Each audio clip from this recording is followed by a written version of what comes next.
Not so long ago, in the mysterious land of Toronto, Canada, Scott Pilgrim was dating a high schooler.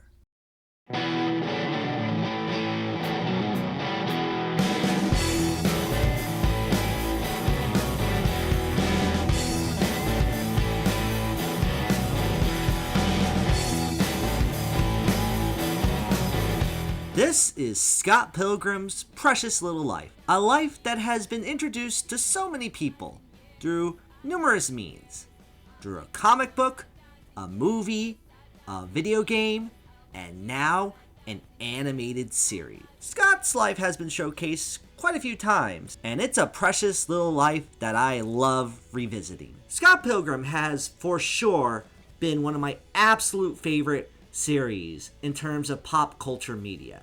In fact, it might even be the favorite thing, as I may have discussed my love of other things in pop culture such as Disney animation, The Muppets, Batman, and Sonic the Hedgehog to name a few. But if there's one thing that might be the thing I associate with myself the most, it might just be Scott Pilgrim. It's been a series I have loved ever since I became a fan of it, since 2010. And about 14 years later, not much has changed. Well, scratch that. A lot has changed. I've grown up a lot with everything I've experienced, and even a decent amount of aspects to my feelings towards Scott Pilgrim as a whole. But if there's anything that hasn't changed, it's that love I have for this series. Now, you're probably thinking, man, if you love it so much, why don't you just make a video about it? Well, glad you asked, because that's exactly what I'm doing. Now with the recently released Scott Pilgrim Takes Off anime, and also me just turning 30 this year, I think it's time to reflect and talk about Scott Pilgrim. And I'm covering all of it. The comics, the movie, the video game, and of course, the anime from last year. In this extensive review of one of my all-time favorite things, I am going to discuss what makes Scott Pilgrim's Precious Little Life stuck with me for all of these years and why the love for it has never really went away.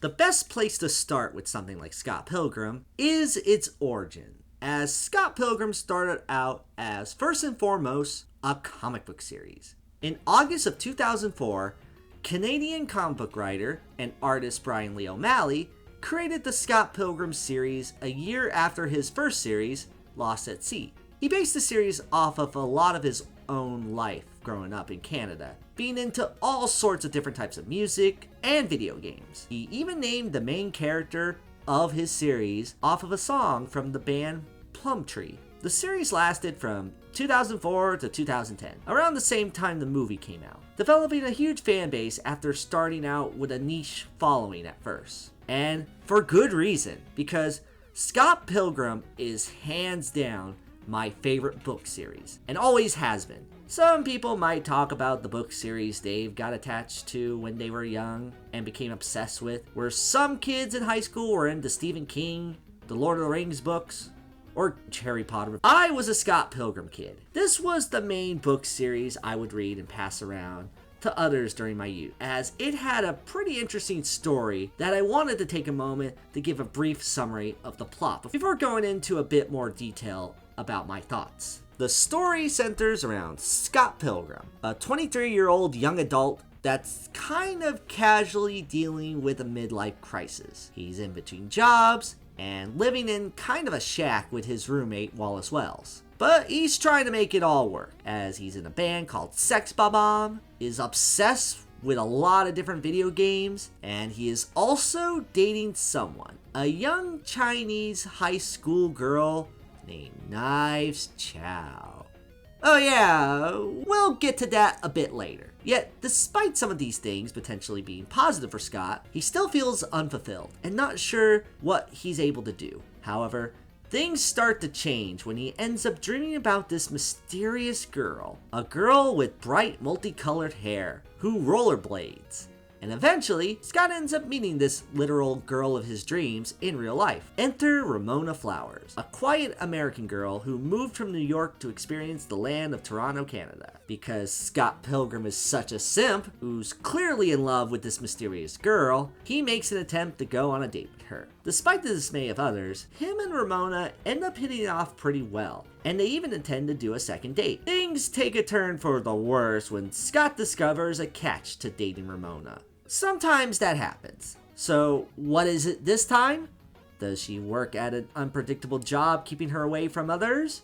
Does she have awful parents who are judgmental to any boy she brings? Does she have some kind of weird kink that even a prude like Scott would be disgusted at? No, instead her issue comes from her ex-boyfriend. Not just one, but 7 of them. Oh, yes, but I'm 7.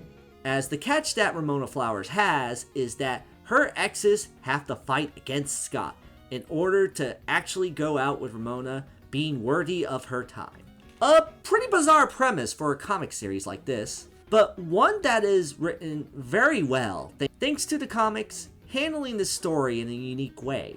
The series has 6 volumes in total, and each of them deals with Scott fighting an evil ex-boyfriend, which one of those boyfriends in the series is actually a pair of twins, if you're wondering why there are only 6 books, yet 7 exes. Ramona dated twins. At the same time? It does seem like from a surface level, Scott Pilgrim seems very action-oriented, but in reality, this series is a lot more slice of life than anything else. One thing I loved about this book is how chill the vibe is when it comes to seeing these characters interact, as the situations they end up getting into tend to be fairly relatable. Where it adds a lot more heightened reality is that the world of Toronto, Canada that Brian Lee O'Malley makes is kind of a vision of Scott, as the world is set up more like a video game in a lot of areas. It's partially to get into Scott's mindset, as he's a dude who's obsessed with video games and would constantly make references to them. So naturally you see a lot of the stuff in this book that would usually be some mundane task have a video game element to it, like how there's a pee bar when Scott has to take a piss. It is a very welcoming world that is enhanced even further by the comic's art direction. You can tell there has been a bit of a shift in terms of how these characters are drawn as the series goes on,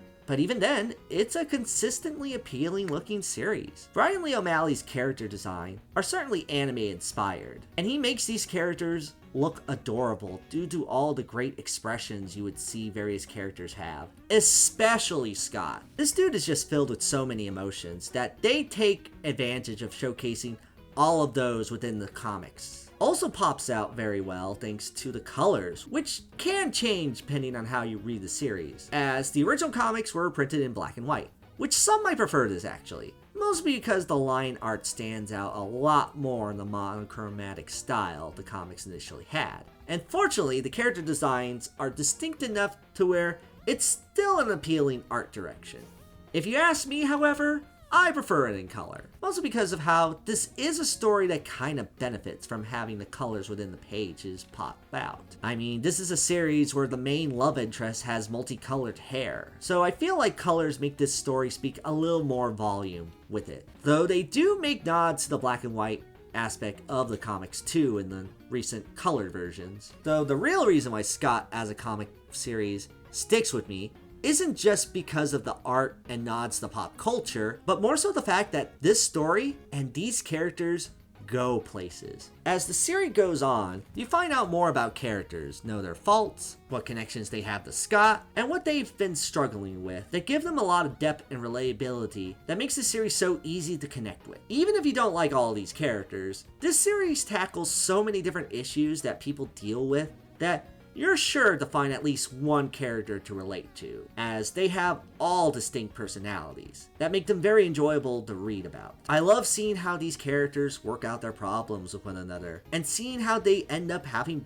a better life because of it. However, I think a lot of that character depth could be talked about a bit later, as there's a lot to go through with Scott Pilgrim. But before I get into more detailed, how did I, Pineda Phoenix, YouTube reviewer, and self-proclaimed biggest Scott Pilgrim fan, get introduced to this property? Clearly I read it from the moment it was released, right? Well, not quite.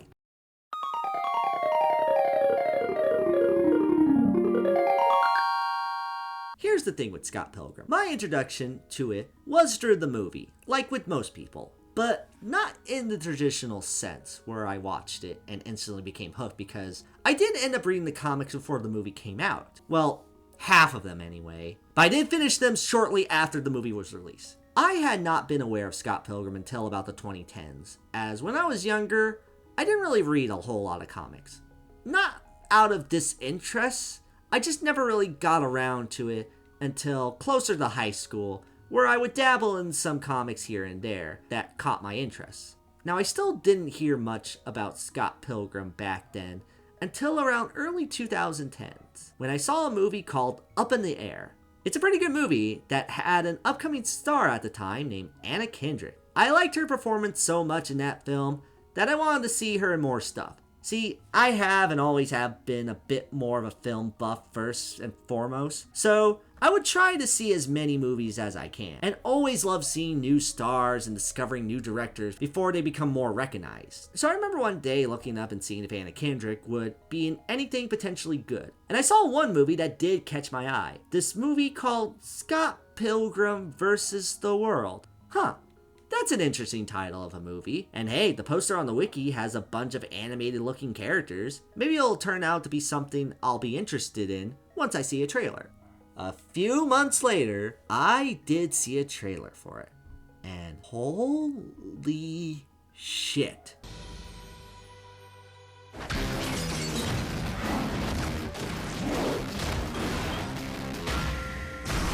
This definitely didn't look like any movie I had ever heard or seen before. Some say Scott Pilgrim was a hard movie to market, but the marketing is what got me hooked on this, as it wasn't your typical summer movie. Rather than being a small comedy with some laughs, this looked like it was going to be some grand, over-the-top comedy with a lot more style to it. It didn't look like your typical explosion-filled blockbuster that's bombastic and excessive with CGI and explosions. This was looking more like something with a lot of flair to it, with more interesting comic book style visuals appearing throughout.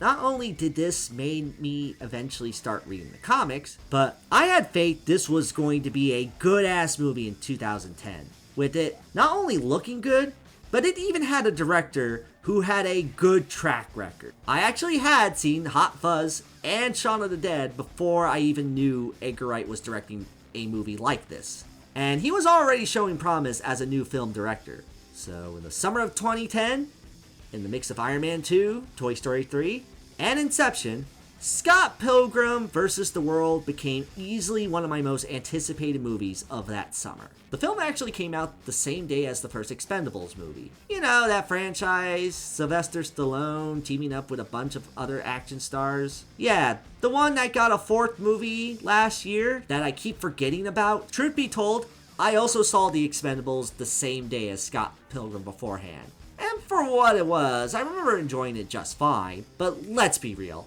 No matter what movie I saw prior to Scott Pilgrim, nothing would have compared to the first time watching this film. Because yeah, my life changed forever after watching Scott Pilgrim. The sad news is, the film was not a big hit at the box office. At all. In fact, it's one of the biggest examples of movies that should not have flopped because they were so great. Something about Scott Pilgrim's niche appeal being based on a lesser known comic and being a little more out there didn't connect with mainstream movie audiences. No, instead, people were more interested in bullshit like Vampire Sucks. Who's that? Snooki, JWoww, DJ Polly D. No, not the douchebags from the Jersey Shore. Because people's hate boners were so strong for Twilight, you just had to pretend that a Freeburg Seltzer movie was funny instead of seeing one of the best films of all time. But honestly, who cares about that piece of shit? Because the good news was, even at that time, Scott Pilgrim was still acknowledged as a good movie. It was still very well received by critics, and the fan base was very vocal about how awesome this movie was. I mean, I should know, I'm one of them. Nowadays, Scott Pilgrim is considered one of the biggest modern examples of a cult classic. And after well over a decade, I definitely think that is the case. There's a lot to go into when it comes to how the series became more recognized over time, but I want to quickly address the plot, as it's very similar to the comics in a lot of ways. The film is about Scott Pilgrim, a young adult living his life with his gay roommate in a band called Sex Bomb, and is dating a young high schooler named Knives Chow. Again, we will get to that. Like in the comics, Scott is dealing with a bit of a crisis and still feeling alone, only to meet Ramona Flowers, where he becomes obsessed with her. They do eventually date, and also like in the comics, Scott has to defeat Ramona's 7 evil exes to prove that he is worthy to date her. The movie does retell the basic story of Scott Pilgrim, and fairly well in my honest opinion. However, over the years, as much as this film has been beloved, there have also been a few criticisms towards it. One of the biggest I've noticed is a criticism that has come from die-hard fans of the comics. And some don't care for this movie for that reason. You remember the original comics? Well, notice that there are 6 volumes that tell this full-fledged story of Scott and Ramona's relationship. 6 books!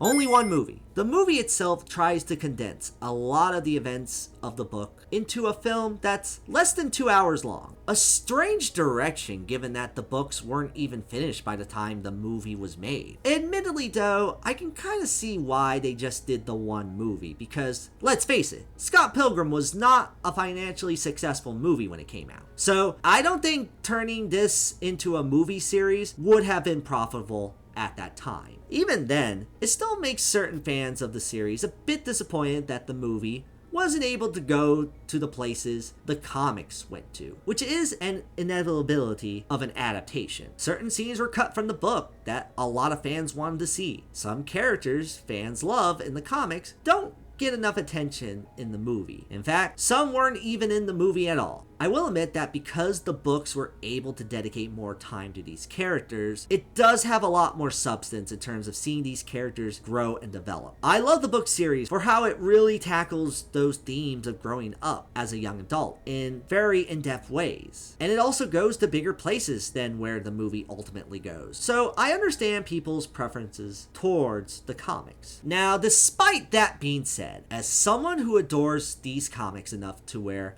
it's my top favorite book series of all time, I don't have this issue with the movie. Sure, could it have gone in depth as the comics? Maybe, but even despite having to cut a significant amount of content in the overall series, the movie itself works for me. Let's point to the main reason why that is. You remember the guy I talked about in my last video?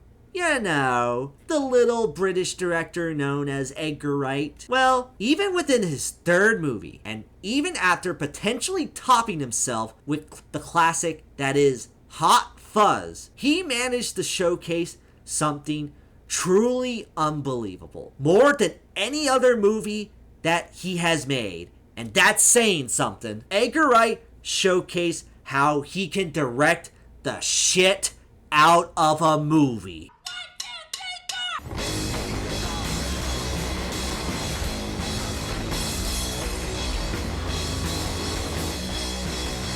I mean this with 100% sincerity, but I genuinely think that Scott Pilgrim vs. the World is one of the most influential films within the past few decades or so. Never before this movie I saw anything like this, and that element is heightened by Edgar Wright, really giving this movie a ton of style and energy to it that I didn't think was imaginable in films prior to this. They could have directed it like a standard comedy with improv style humor and not much else, but they did something way more original. Edgar Wright decided to use the comics as sort of a basis to create a world onto itself that's an extreme hyper-reality version of our own world. One that is filled with onomatopoeias and effects that would make you feel like you're seeing a comic come to life, or even a video game or cartoon coming to life. The film is filled with so much style, with a lot of these effects work being something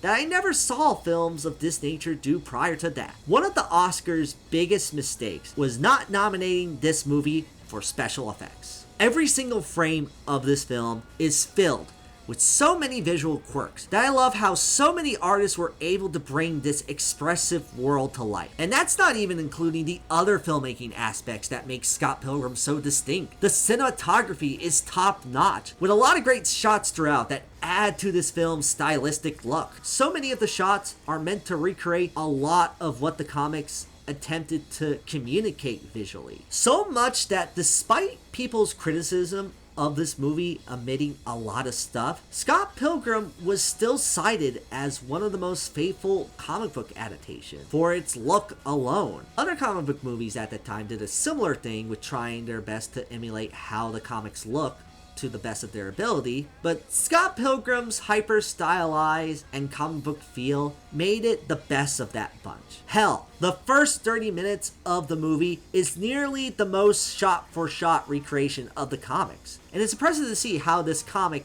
ends up being when adding movement and sounds in the mix. That's also not even including the fight choreography, which sure, the panels were a good indication of action, but seeing it in motion really gives you a great sense of how badass these fights can be. They go all out, being influenced by so many other fighting games, anime, kung fu films, that Scott Pilgrim is nearly just as good as any high-tier action film of this caliber. Even despite having the appeal of a 2000 young adult comedy, it transcends itself as an action film. The editing that makes this film meticulously crafted is another aspect that gives the film a comic book structure, with the way scenes transition as you're almost reading a panel. Some movies have attempted this before, but would usually fail due to how they're still trying to maintain some level of groundedness to it. Scott Pilgrim embraces its whole outlandish appearance in every fraction, so the editing in this film feels very appropriate. Makes the film super fast paced as well. It's also one of those movies that the humor comes more from small little things that you would notice upon further rewatches that end up being really funny. This is one of those movies that have jokes everywhere, from quick instances and even background jokes that make the film much more infinitely rewatchable, where other comic book movies are usually not their best on rewatch in my opinion, because usually they feel one and done. Still enjoyable, but there's not a lot to go back to outside of witnessing some of these fun characters and action set pieces again. Not only do I want to witness these scenes in Scott Pilgrim more, but the fact that they have so many good little Easter eggs and jokes in the whole thing, where I always love putting it on just to see some of the minor things I didn't notice on the first or even second watch of this film. It shows that they put effort into every single aspect of the look of this movie. Same goes to the sound design too. Scott Pilgrim has sound as a huge part, as so much of the sound design not only reeks of punk rock of the indie scene, but also just video games as well, with a lot of retro feel, with sounds from all over being utilized as reference. It's another thing that makes Edgar Wright a much better director than the average studio blockbuster that makes a movie reliant on pop culture references. As you know how a lot of it is nowadays, it's always just referencing something and not doing much else with it. Remember how much you liked this thing with no real joke or punchline to it. Here, however, the references aren't always just member-berry scenarios, as a lot of them are also used in a way to set up this world the movie tries to create. Hate to use that dreaded cliche of it's all in the character's head argument for how this world works, but it is a great insight to how someone like Scott, a nerd who wants to make his life more interesting in the way video games are, is seeing the world as exactly that. It makes the film feel like something that's a nostalgic throwback to the 90s without being based on a 90s property, with all the video game callbacks, both visual and even sound-wise. A lot of the time, the jokes wouldn't even be that prominent within the scene. You can just hear a sound effect for something, and it works well within the context of that scene.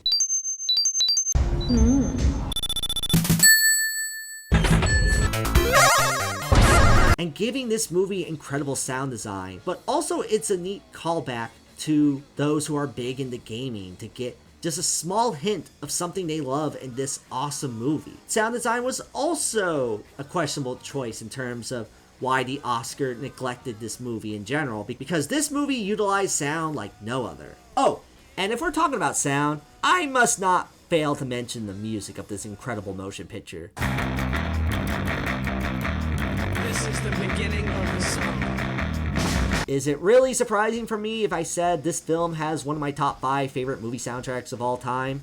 Along with The Night Before Christmas, this is one of those soundtracks where every single song is something I've listened to on numerous occasions and still gets me hype every time. It has the most punk rock sound aesthetic to it, and also various bits of video game music, and it fits the movie perfectly. There is a ton of licensed music done by so many iconic artists, and usually more in the indie scene, but still some strong highlights if you're really into music. This was also the movie that introduced me to Metric after all, and they kick a ton of ass. The big contributor to most of the original music in here is everyone's favorite musical hipster, Beck, who, prior to this movie, I was only aware of him from that Futurama episode where he and Bender performs together. Oh my God, you're back! Beck did quite a few of the songs, and most of them are relating to the band Sex Bob-omb, which you could say they're the definition of punk butt rock. Though considering how amateur Scott is, and probably the rest of his friends, this sound fits super well too. It should for me at least. You're talking to the guy who grew up with Crush 40 and Sonic music. So of course this kind of rock that some would say sounds subpar would be something I unironically love. The score is also great. Doesn't get as much listening time from me compared to some of the movie's other songs, but it fits the movie quite well. It goes from being adrenaline fuel to atmospheric in the exact way it needs to be in terms of it setting the tone of this film. It's important that the movie got this element so right, because as much as I love the books, I think having the supplementary sound that is so important for a story like Scott Pilgrim adds so much life to this property. Oh, and last but not least, I wanted to also talk about the cast of this movie, which is a god-tier list of great actors appearing in this. The strange thing about Scott Pilgrim that's been more and more apparent as time goes on was that this was kind of the first movie for a lot of big name actors nowadays. You had actors who either didn't appear in anything, / were just starting out when this movie came out, or a few names that were in a couple of notable works, but weren't really that well known until a few years later. As previously mentioned, this was Anna Kendrick's first movie for a lot of people that wasn't Twilight, along with so many other stars that you would recognize in at least a few things today. Kieran Culkin, Aubrey Plaza, Brie Larson, Jason Schwartzman, Mae Whitman, Chris Evans a year before becoming Captain America, Mary Elizabeth Winstead, who just so happens to be maybe the love of my life, by the way. All of these actors kind of had Scott Pilgrim to thank, as this movie paved the way for them to be in so many other cool, unique projects within this movie's ever-growing popularity. Yet, weirdly enough, a lot of people point to the film's financial failure to some of the casting itself, and that's really due in part to the lead. At the time Scott Pilgrim was released, there was sort of a push to have Michael Cera be a marketable star after a decent amount of successful movies starring him, though that plan ultimately seemed to have backfired. Michael Cera's leading man persona did result in a decent amount of films that had subpar box office performances. I remember prior to when this movie was released, people were already kind of getting sick of Michael Cera because he was sort of playing a type. People were like, oh, that shy, geeky boyfriend from Juno, and he just plays the same socially awkward character, which Scott Pilgrim was another starring vehicle, with him falling in love with a girl that maybe the average person would think is way too out of his league. It's because of Scott Pilgrim's box office is why you haven't seen Michael Cera as a leading role in a movie as often as you used to. But it's kind of a shame, because in all seriousness, I do like him quite a bit as an actor. Sure, he can be a subject of typecasting, but the guy has shown to give a lot of charisma, and depending on the movie, the awkward stick actually ends up feeling appropriate. Scott Pilgrim may be another one that seems like he's typecast, and I initially didn't think Cera could pull it off, given that Scott is a very expressive character in the comics, but truth be told, I think this is definitely Michael Cera's most animated performance. He is so expressive, and his whole awkward persona actually ends up being fairly fitting for the character. This is a topic I want to discuss further when I get to the entire cast of characters this property has to offer. But regardless, the cast, including Sarah, are all great here. It's also due to how committed these actors are when trying to play as over-the-top characters in a heightened reality version of our own world. The way the dialogue is just so fast-paced, and the way each actor delivers these comedic lines with such intensity and really getting to their character, you buy that these characters exist in this world despite being so wacky because they are fully committed.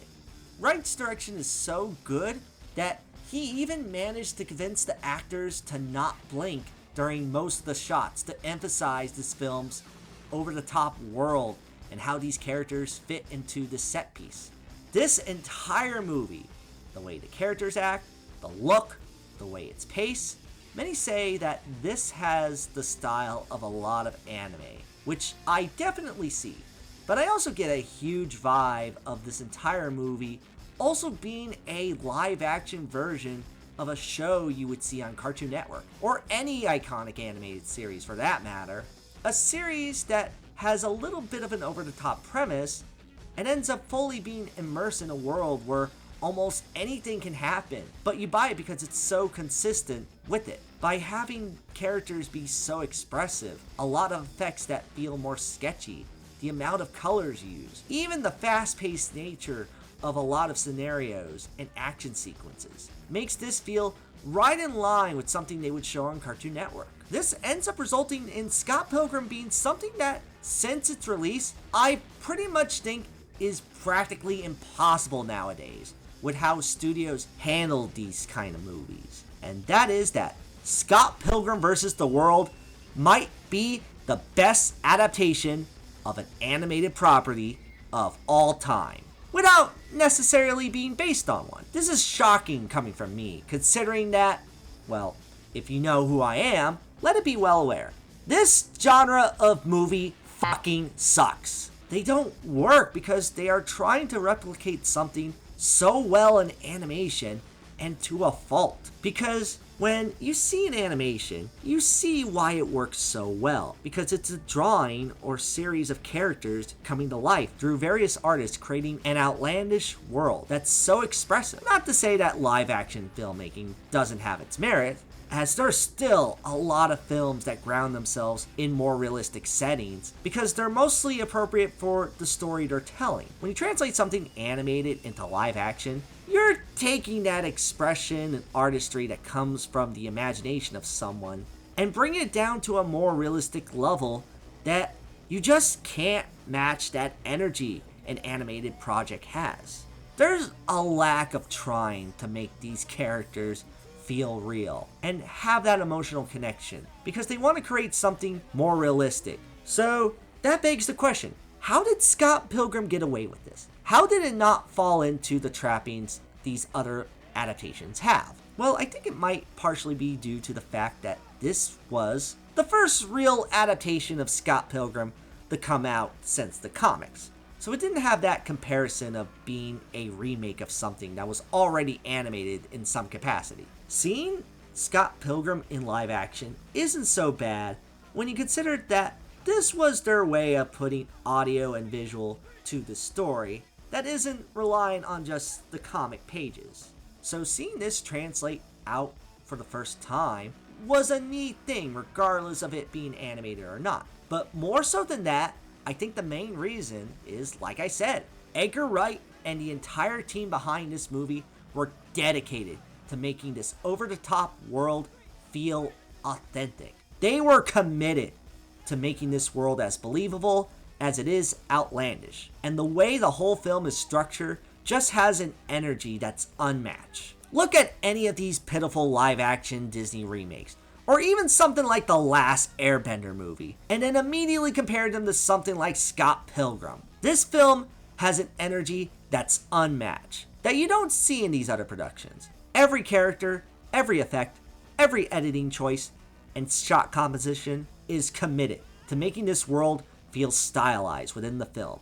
That is the exact energy that a lot of the very best animated projects have that made them so memorable. Plus, they don't go too far with it, as other animated adaptations have an issue where they try to be a lot cartoonier, but they come across as trying too hard, making things that would normally be seen as funny in a cartoon honestly kinda cringe and maybe even unsettling. Or if not unsettling, they make it look so fake. The world they're in is so obviously not a cartoon, so it just makes certain characters look bizarre, or even if there is an attempt at a full world, it's just plagued by a lot of excessive CGI and green screen that makes everything look fake. Scott Pilgrim has a good balance of practical and CGI effects, making this movie visually stunning. It's this reasoning to why Scott Pilgrim works so well, because despite not being based on an animated thing, it has the same amount of passion put into it as any animated project. It's the kind of passion that filmmaking needs more of. And even though the trend of live action adaptation hadn't learned from this movie, that doesn't mean I think the film didn't leave an impact stylistically. Quite the contrary. I didn't just claim that Scott Pilgrim is one of the most influential films in recent memory, just because this happens to be a personal favorite movie of mine. Throughout most of the 2010s, you saw Scott Pilgrim's influence on cinema in more ways than one. Not only were there a lot of video game themed movies since then, but even the way Scott Pilgrim is directed, you end up seeing more of these stylistically interesting, fast-paced films throughout the decade. These are movies that have a lot of similar aesthetics that Scott Pilgrim had, from text introducing characters, fast-paced and comic book style scene transitions, meticulous detail on having sounds and background moments be utilized for humor, changing aspect ratios and filmmaking styles. We saw these kind of stuff in so many films, and it was proof that Scott Pilgrim had quite an influence on film, both live action and animated. Movies like the Lego Movie, Spider-Man Into the Spider-Verse, The Suicide Squad, for better or for worse, Suicide Squad, and Best Picture winner, Everything Everywhere All at Once. You look at these movies, and it's hard not to think that these movies were just at least a little influenced by Scott Pilgrim. So yeah, not a lot of people admit it, but I fully believe Scott Pilgrim changed cinema. In the best way, might I add. However, the film has gotten its fair share of criticism, and that's a lot of stuff to go into detail when it comes to discussing the individual characters themselves. But to put a long story short, many feel that this film is more style over substance, where the books did go into more detail with each of these characters, where you see how they grow over the course of a year, where the movie happens over the course of like maybe 1 or 2 months. So a lot of it can feel a bit abrupt compared to the comic, in terms of how they handle these characters. A lot of development in the movie is regulated to maybe a few lines of dialogue exchanged between characters, and some big moments resolve fairly quickly. Yet, I do agree with fans of the books that the graphic novels do go into further places, making them deeper stories as a whole. Yet, in spite of that acknowledgement, I kinda don't care that this movie didn't fully have everything. That's because, more than anything else, an adaptation shouldn't be just a one-to-one translation of the thing it's trying to adapt. It should stand on its own, but still stay true to who these characters are, and the kind of energy and vibe the series goes through. And if you still don't think the movie surpassed the greatness of the comics, don't worry, as the film actually kind of agrees with you when you think about it. The comic book is better than the movie. Scott Pilgrim vs. the World is a masterclass in filmmaking that's on par with something like Across the Spider-Verse, or even Mad Max Fury Road, where there's such a non-stop energy to the whole experience that it's an enjoyable watch, especially seeing this in the theater, which I have plenty of time during its re-releases. Plus, for what it's worth, despite not being as in-depth as in the books, I still love how these characters are. The actors are so good at being this into character that I love seeing how these characters' personalities bump off one another, and all still faithful to their comic book counterpart. Plus, it's still a movie that tackles on a coming-of-age and growing-up story, dealing with relationship and change in an impactful way that still hits hard when the movie tackles down these themes. Not as much as the books, but it's still there. And I love that emotional resonance I could still get from a movie that's really well paced and great at making me love these characters. It's a definite rewatchable movie for me. It's a movie where every time a certain scene comes on, I get instantly hyped and excited witnessing such cool filmmaking again. It's kind of a perfect movie for me, as someone who loves film, animation, video games, and so much more that creates for one of my favorite pieces of media. Scott Pilgrim vs. the World is a peak landmark in cinema for all time. Too bad it flopped hard. It's a tragedy this didn't do that well, but there is something we can move on to. No, not that just yet. You see, one thing that Scott Pilgrim also had that I wanted to quickly mention, it got a good-ass video game. Okay, I promise you this will not take long, as the game is distinct in being one of the best licensed video games. It's not something too much to dwell on, as the story is the same more or less, but more condensed than the movie ever was. This is mainly because the game focuses on being just that, a video game. A pretty damn fun one, as Scott Pilgrim vs. the World, the game, is one of my favorite retro revival games. It's in the style of classic beat-em-ups, which is honestly one of my favorite styles of video games out there. Every property needs a good beat-em-up. The Simpsons, Ninja Turtles, the Muppets. Seriously, make a Muppet beat 'em up. Scott Pilgrim was prime for one, with a lot of influence from games like River City Ransom. There's not much of a story here, except you do get alternate endings depending on which character you play, as you get multiple characters, with Scott, Ramona, Kim, Steven Stills starting out, along with Negus Scott being unlocked later, and Knives and Wallace Wells being DLC. It's a fun game that does get a little cheap unless if you really start level grinding, and depending on your tolerance on that, your mileage may vary on the game. There is some jank to it, but still a game that I played so much of and adore. I still have an enjoyable time playing it every time. Don't want to dwell on this much further, as a video game review of this can be a separate video altogether. But just so you know, this is a top favorite game of mine, and very much my favorite licensed video game. Oh, and the soundtrack by chiptune band Anamanaguchi, pretty spectacular, and I used it a lot for my videos if you couldn't already tell. The sad fact of the matter is that Scott Pilgrim was not a successful movie, making nearly $50 million on an $85 million budget. It was kind of a tragedy because the film was beloved. However, this was a prime example of a movie that was passed around so much to where it gained a huge following. Fans of the comics liked it for the most part. It's still a heavily talked about movie among cinephiles, and people still quote and talk about how this movie meant a lot to them. It was one of those niche things that just grew over time. And sure, it's not the first time we've seen something like this happen for films. Cult classics come in all shapes and sizes, with stuff like Evil Dead 2 and The Big Lebowski. Yet, what made it special for me was that it was the first time I kind of saw this happen in real time, and was a huge part of that movement. It was a very special movie to me, and I was always ecstatic to showcase people who had never seen it, witness the movie for the first time, and see all what made it so wonderful for my young, impressionable mind. People shared that love for this movie, though sometimes it's kind of fine for a movie to be a one-off thing as well, as the cast and crew of Scott Pilgrim have moved on to a lot of different things. Brian Lee O'Malley created a few other graphic novels, and Edgar Wright directed a couple of other really good movies, including ending his Cornetto trilogy with the fantastic World's End,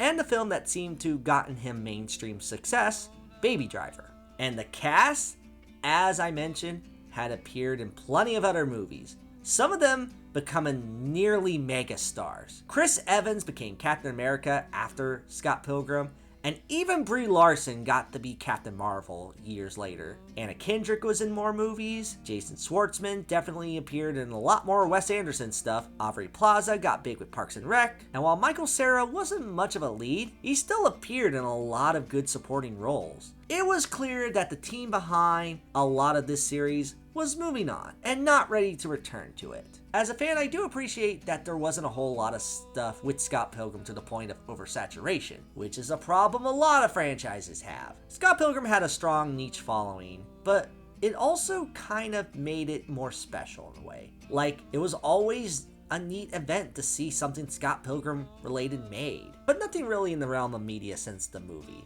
While I was satisfied with what we have in terms of what Scott Pilgrim gave us, there was also still a strong part of me that kind of wanted to see these characters again in some form. I love these characters. They mean a lot to me. A story about a dude fighting evil ex-boyfriends is something I don't mind revisiting if done proper. Many fans, particularly ones who aren't crazy about the movie, say that Scott Pilgrim would have been better as an animated thing as opposed to a feature film, and think there should be an animated series of it instead. And I have to admit, I actually kind of agree with them. Look, I say this as someone who absolutely loves this movie. It's not even just a top 5. This is top 3, or even top 2 in terms of favorite movie of all time. I think the movie did a phenomenal job telling the story for the time they had, thanks to such a well-crafted, unique piece of filmmaking. It's a movie that is the definition of why I love movies. Yet, don't forget, I also love the joy of animation, which I think is just as prominent to film as any live-action movie can be. The Scott Pilgrim comics art direction would lean itself so great into animation that if done right, I honestly wanted to see some sort of animated Scott Pilgrim thing. Maybe a sequel or retelling of the series to be a bit more in-depth like the comics. That would be awesome to see that come into reality, especially when given the fact that the live-action remake had got significantly worse since then. So here's a good idea to counteract with that horrible trend. Remake a live-action movie into something animated. If there was any movie that I already love that I would have liked to have seen a remake done like this, it would definitely be Scott Pilgrim. But alas, I wasn't sure if that ever was going to happen for a while. It had been so long that I wasn't sure people would be willing to have something like this come back into animation. Well, sometimes those dreams can come true. As now, I can officially say we have something Scott Pilgrim related dealing with the art of animation and fully immerse in it. And holy fucking shit! We are Sex Boom!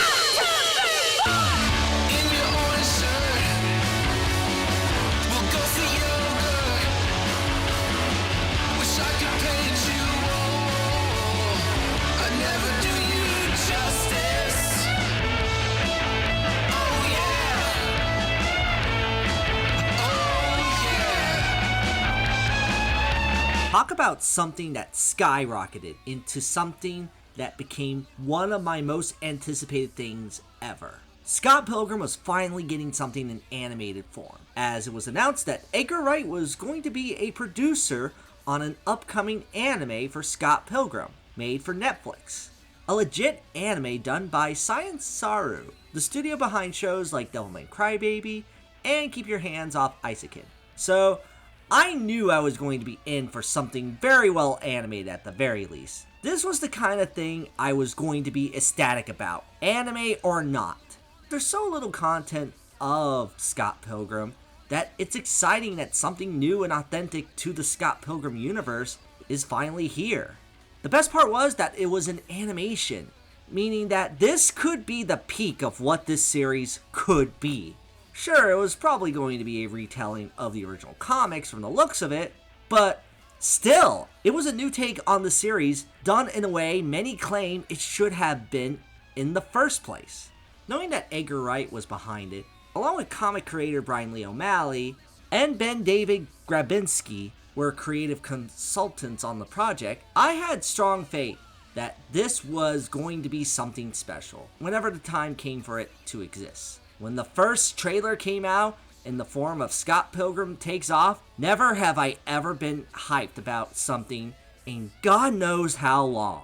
It seemingly had the best of both worlds from the sounds of it, with it looking like an accurate representation of the comics, but it had elements of other things in the property. The band behind the video games music, Amanamaguchi, came in to compose for the soundtrack. And also, surprisingly enough, practically the entire cast of the original movie returned as well. Now, this was something that was ultimately mixed when it was announced. On the one hand, it's super impressive they got this cast back, especially when a majority of them are much more well known today than they were back then. Though, that's another issue people had. They are hiring a big celebrity cast once again, as opposed to a cast consisting of professional voice actors. It's an issue that still occurs when a lot of talented voice actors do get tossed aside to be in major roles. Mostly because studio execs just want brand recognition. So more often than not, you see these roles fulfilled by Dwayne Johnson or Chris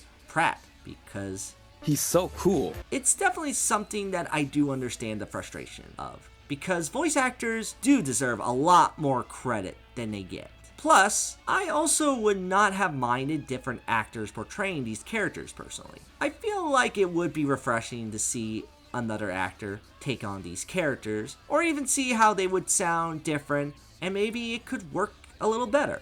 Jason Ritter as Scott Pilgrim, anyone? I just think Wendy's cool, okay? It's not like I lay awake at night thinking about her. While the issue of voice acting talent being unrecognized is still prevalent in the industry, I admittedly don't have that much of a problem with this decision. Not because I really like this cast even outside of the movie, but more so because this was something that the cast genuinely had interest in going back to. Apparently, Edgar Wright sent out a mass email that was part of a chain email during the production of the movie, asking the cast if they would be interested in returning to voice their characters for the anime. And all of them agreed, which made me feel a lot better about this decision. To hear that it was because this cast actually wanted to be a part of this shows that there was a lot of fondness and passion the people behind Scott Pilgrim had with it. So willingly to return to a project so long after it happens does make me believe that they cared about this more than the average studio would.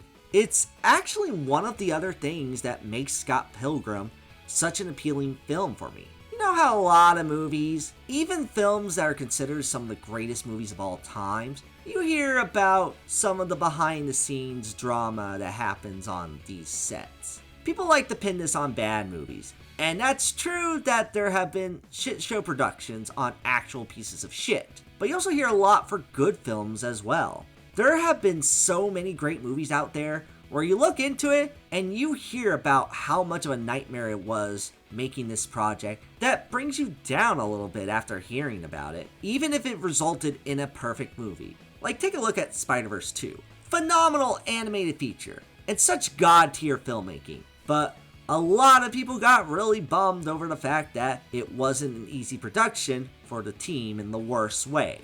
A movie this good shouldn't be from a result of artists dealing with crunch time and stressful hours. The industry needs to fix this, because this is something that a lot of people actually want to do as a career, because filmmaking can be very fun and fulfilling. Every time I hear about Scott Pilgrim vs. the World, it sounded like an awesome production to have worked on. If you ever watch the behind the scenes features on the Blu-ray, they do a great job showcasing how everyone was really committed to Edgar Wright's film. The fact they actually enjoyed making this movie enough to be dedicated to that is super commendable. It always is a good reminder that film production, despite all of them having their tedious and stressful moments in their own right, don't always have to be a chore 100% of the way through, and can be a way of showcasing why people got into this field in the first place. So I honestly don't blame this cast returning. Some also were skeptical of this decision because of the nature of English dubs for Japanese anime hasn't always been the best received. I'm not the person to be fully subs over dubs, as there are a lot of great anime dubs out there. They've certainly gotten better over the years, and there are even some anime that I still think are fantastic in English. Yet, sometimes dubs aren't always the best.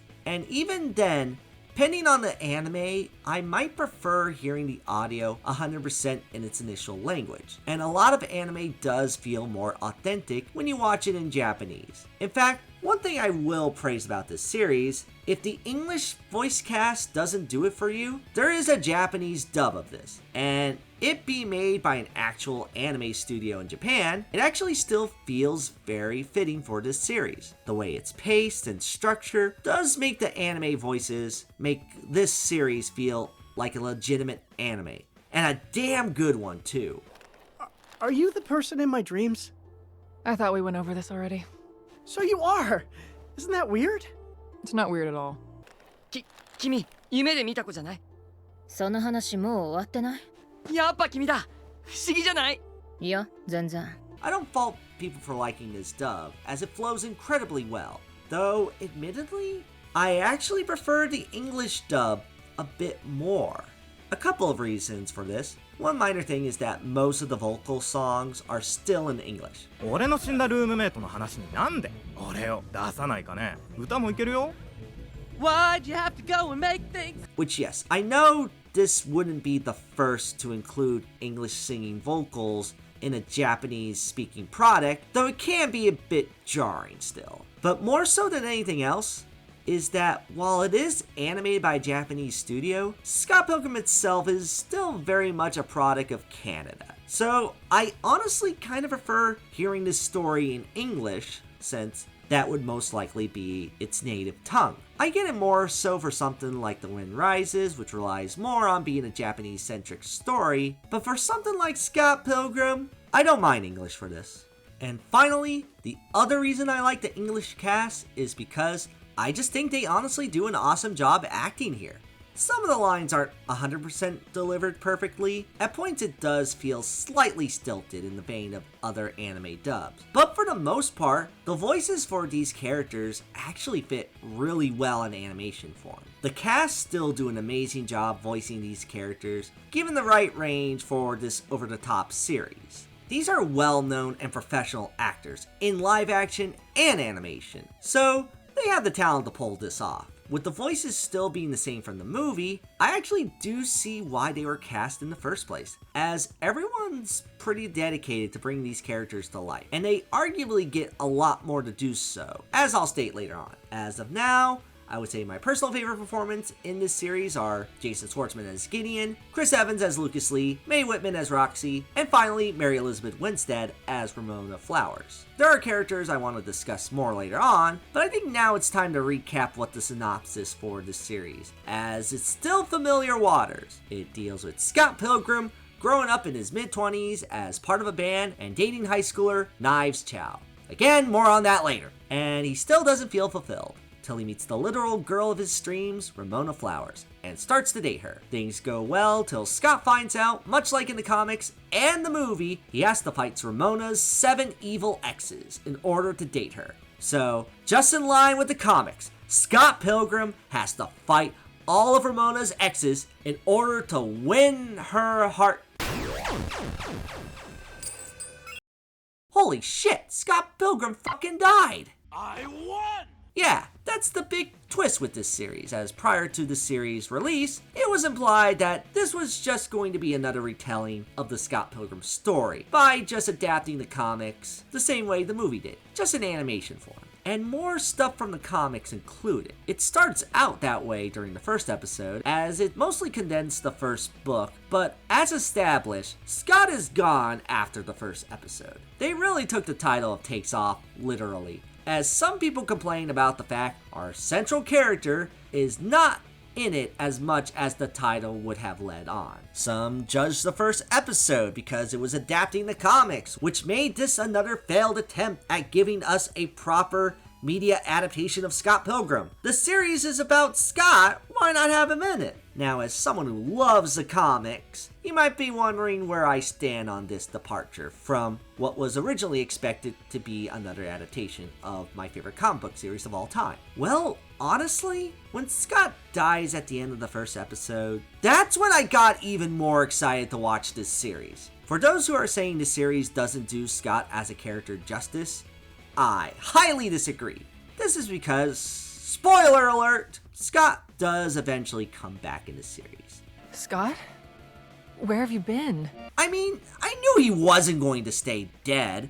There was going to be an explanation on how he would come back at some point, and when he does return, as someone who does consider themselves as a fan of this character, I think what they do with Scott here makes up for all the lack of screen time, because this series does him justice when we see what they do in conjunction with the comics and the movie. Though again, people expected an adaptation of the source material, and this still departs from that big time with how the story plays out. However, the fact this wasn't just a retelling of the original comic, or even the movie, is why this show ended up surpassing my expectations. Of course, a Scott Pilgrim animated thing was going to be something I feel like I'm destined to love. But my one fear with this adaptation was that it was going to be more of the same. Which, don't get me wrong, I love this story in both the movie and comic form. But I've already seen this story played out. I've seen it under 2 hours in movie form and through in-depth character introspective in book form. The fact we're just seeing the same retelling of Scott Pilgrim played out again, while awesome to see in animation form, I was hoping this was actually going to be some legitimate new thing to this story. There's so little Scott Pilgrim related media out there that I think expanding upon certain elements in a new story with some of these characters would have been welcome. I love this world, and I love seeing all these characters grow and interact. This is a series that could have room to have us get to know these characters and all their quirks. We could see more character interaction, and as long as they do it in a way that feels faithful to these characters, I want to see how they can make these characters grow with new material. Once the first episode ends and gives us that curveball, I know we were going to get something new with this property. Instead of a retelling of Scott fighting Ramona's exes, it instead becomes more of a mystery where Ramona has to figure out the whereabouts of Scott. In this, we see her reflect and also interact more with the evil exes, giving them more screen time and development. It gave me more to get attached to some of these characters. And even as someone who knows this story by heart, I didn't expect a lot of the changes that occurred. Yet, they were all welcome changes as it added more unique, awesome set pieces for these characters to be in. Character dynamics that I didn't expect to see, yet ended up fitting so well. And just more reflective moments for these characters to feel more well defined in the development department.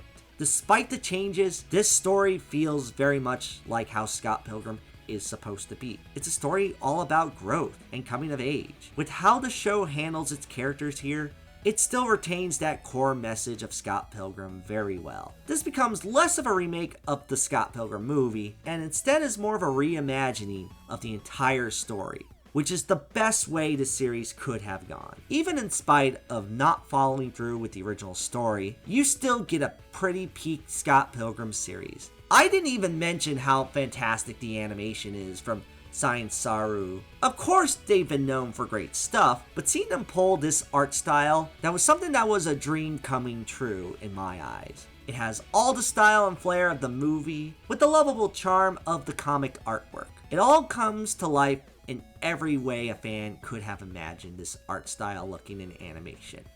And the music?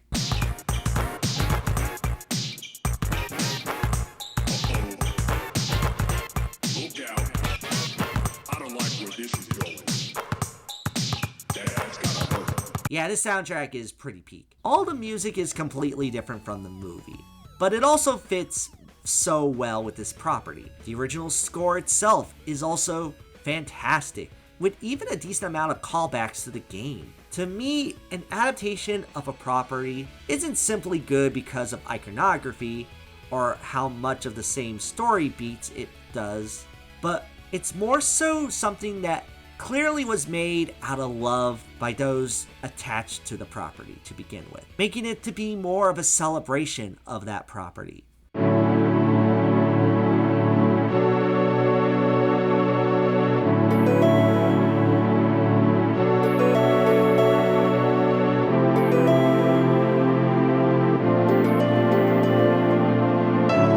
With how much Scott Pilgrim takes from the comics, movie, and game, while combining it into something completely its own thing, while still 100% Scott Pilgrim, is something that a fan like me couldn't have asked for more. It's one of those things I've seen, like the Batman for Batman, or Sonic Mania for Sonic, where even despite how recent it is, it's definitive peak of what I love about this series. Honestly, could not have asked for it any other way, as Scott Pilgrim's precious little life has been told all so well through different means. There is so much that makes all of these retellings distinct from one another, and that's the part I really want to get into more. Obviously, I love all these versions of Scott Pilgrim, but what stands out about each one amongst one another? Well, no better way to go than to discuss the main inhabitants of this mysterious land of Toronto, Canada.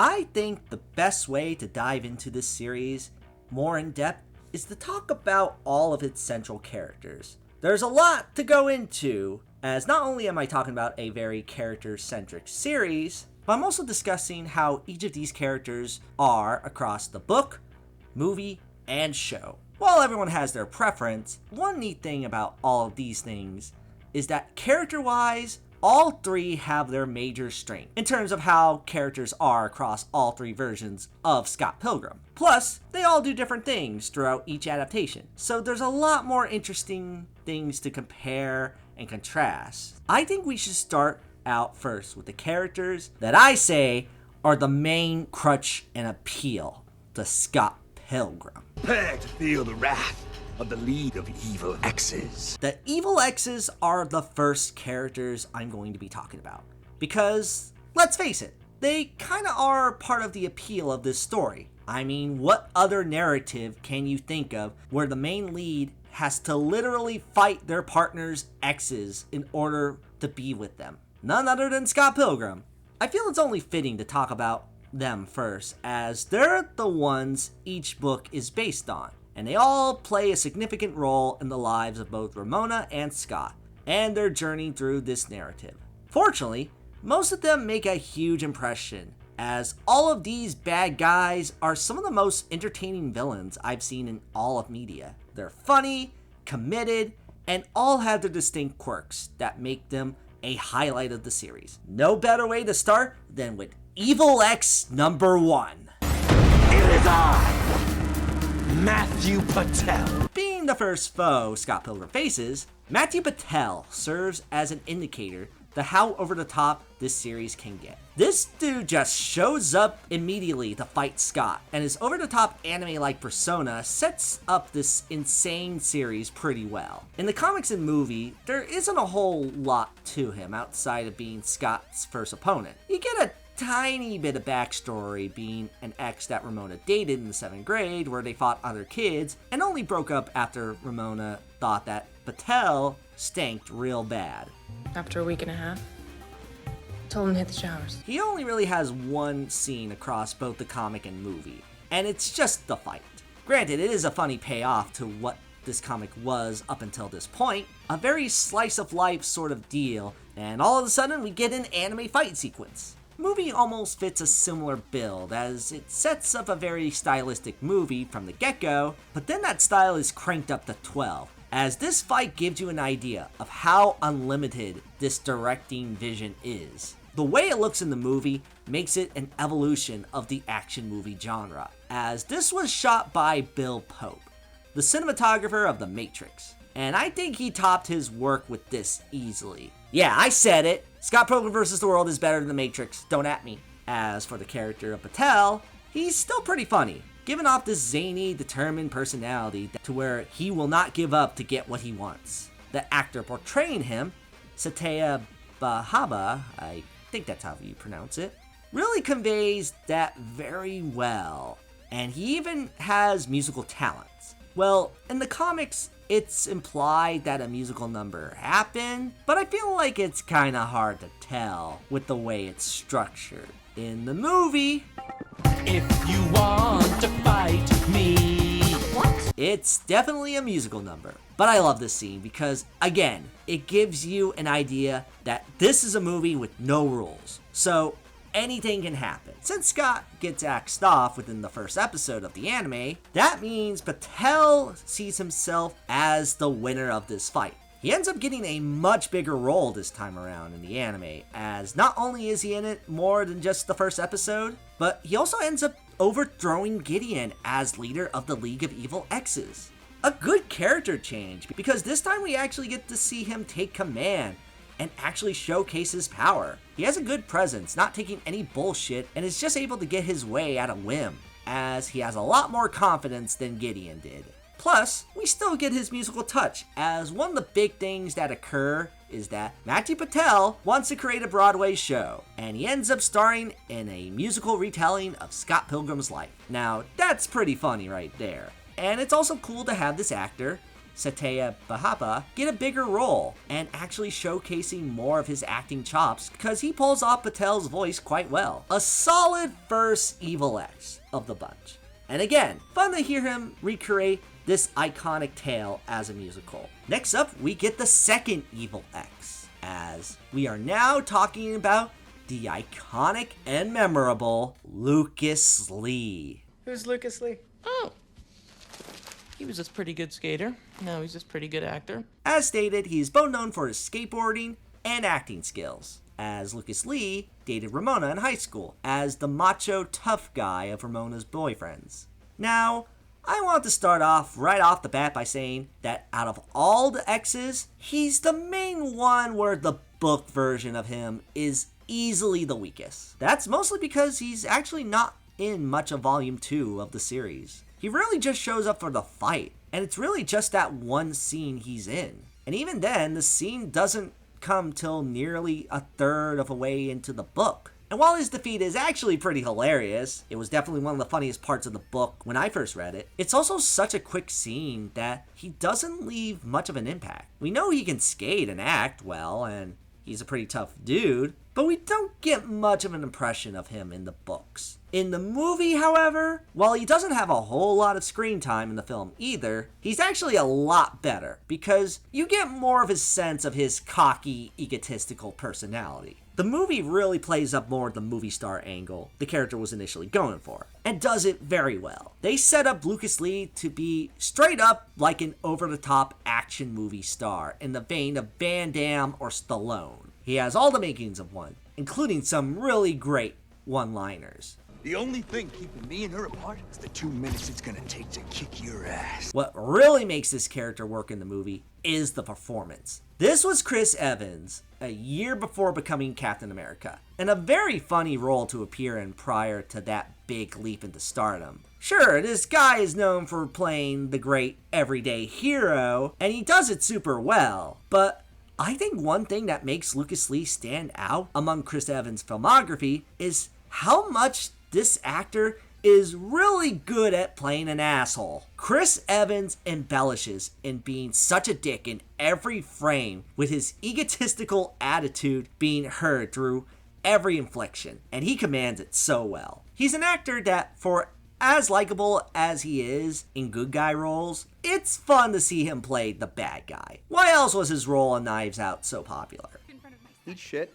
Eat shit. Eat shit. And I totally want him to be in a Muppet movie as a villain. Needs to happen, Disney. Remember the Muppets Take Manhattan? Or the Great Muppet Caper? With, what was his name? Charles Grodin was the villain in the Great Muppet Caper. Because I'm the bad guy. Because I'm the villain. That's what it is.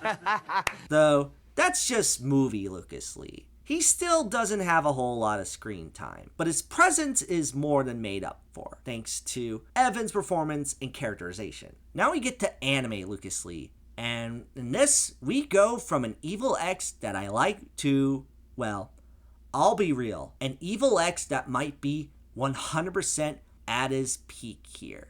as if Steve Rogers is the famous fearless hero of the United States of America, then Lucas Lee is the fearless hero of the United States of... Whatever. Cause this is my United States or whatever. And this is my United States or whatever. Like, the movie goes all in on him being a movie star, but is heightened even further as we get a good amount of backstory with him, being more sympathetic this time after seeing how his relationship with Ramona went. He has a fun mini role of playing as Scott Pilgrim in this movie they're making, and most of all, he deals with some of the coolest skateboarding you will ever see in animation. Eric Sparrow of Tony Hawk's Underground has nothing on Lucas Lee. He is just so cool here. And because of that, and us getting to know him better, this is easily my favorite version of the character. And the thing to top it all off, to make him the best version, he is still played by Chris Evans. He once again does a good job committing to this asshole in the anime. It just goes to show that this is honestly what I consider to be Chris Evans' best role of all time. Fuck the Human Torch, fuck Buzz Lightyear, fuck that one dude from Knives Out, fuck that one guy from Snowpiercer, fuck Captain America. That's right, as Chris Evans' most iconic role has and always will be Lucas fucking Lee. Whatever. Enough about Lucas Lee though. It's time to tackle another fan favorite Evil X, this time played by an actor who played Superman. We should talk. No, not him. I'm a rock star. There you go. Enter Todd Ingram, the third Evil X, and a significant one.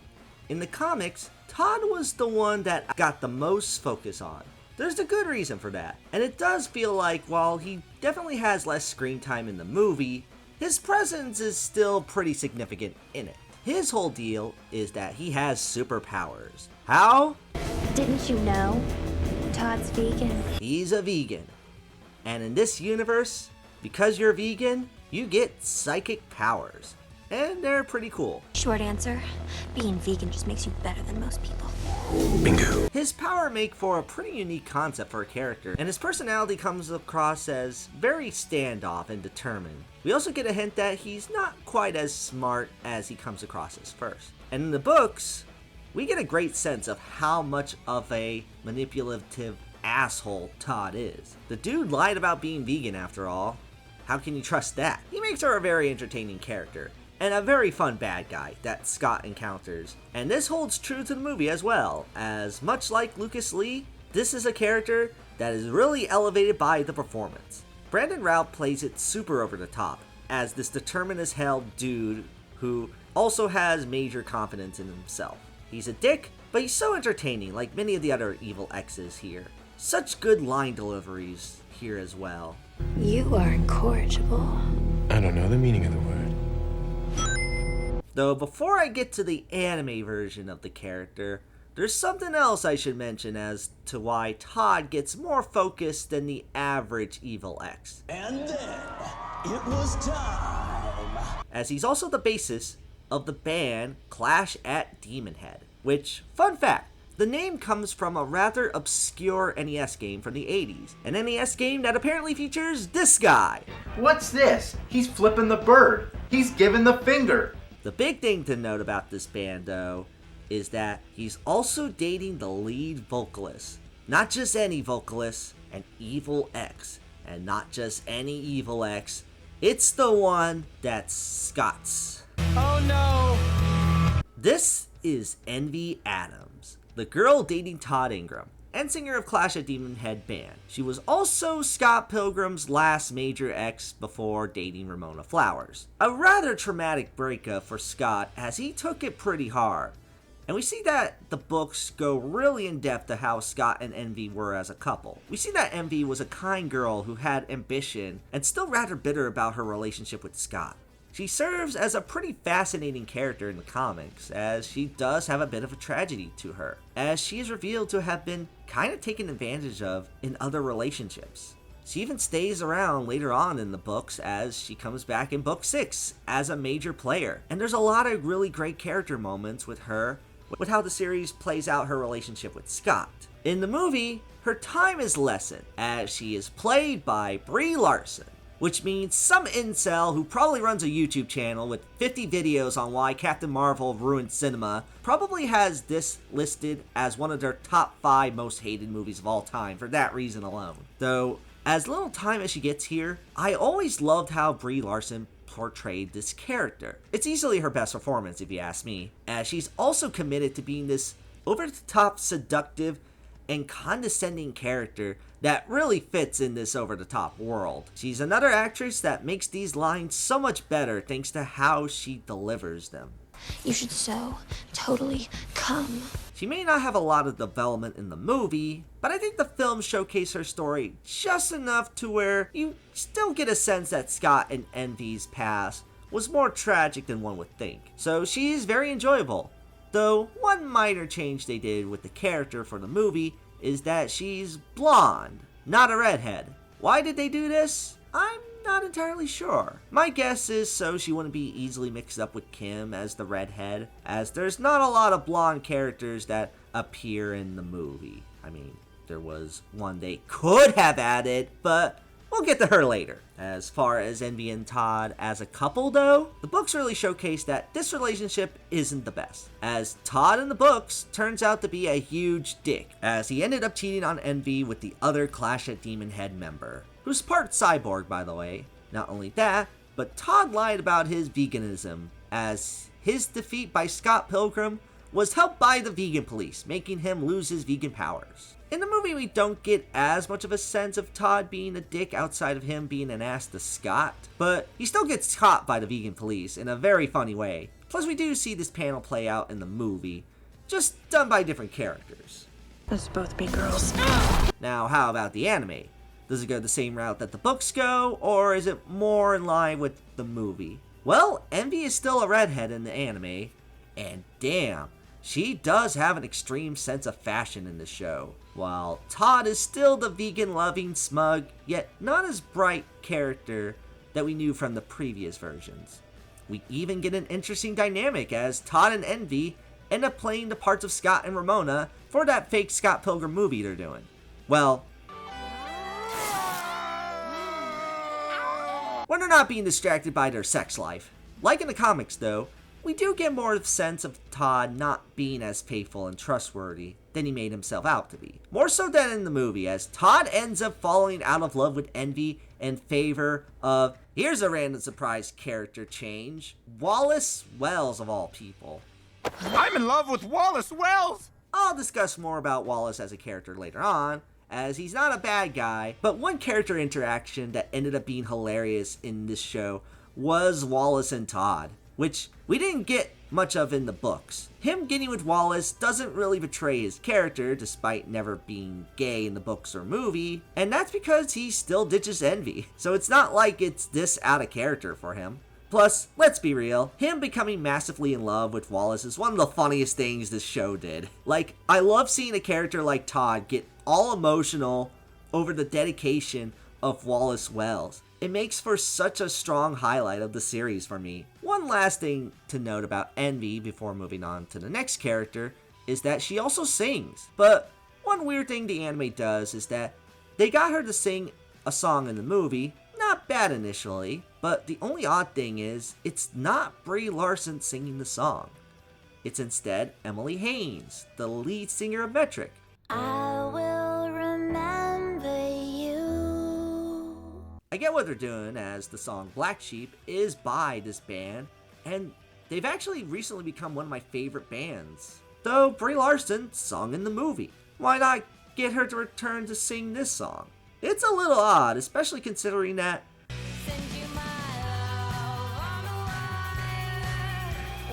this was the real reason why she won the Oscar, if you ask me.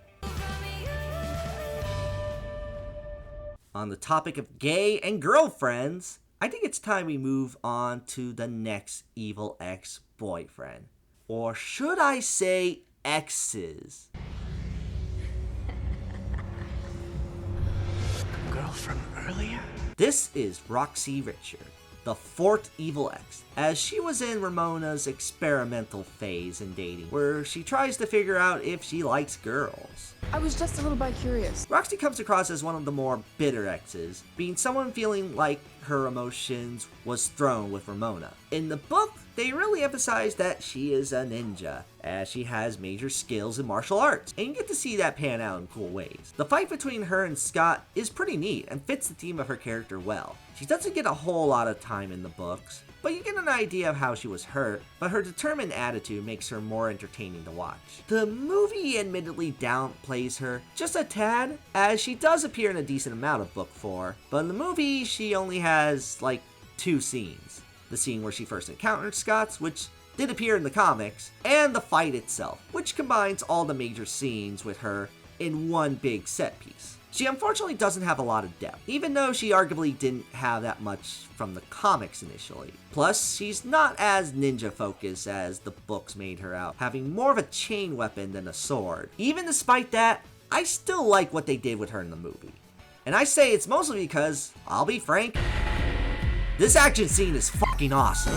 The fight between her and Scott starts out as a fight with Ramona, and hot damn, seeing these two go at it is kind of hype. The way the scene is edited and the choreography in terms of fight sequences is perfection when it comes to how Edgar Wright directs action. Like, it's so stylized and continues on this high energy that makes it an experience to witness in the film.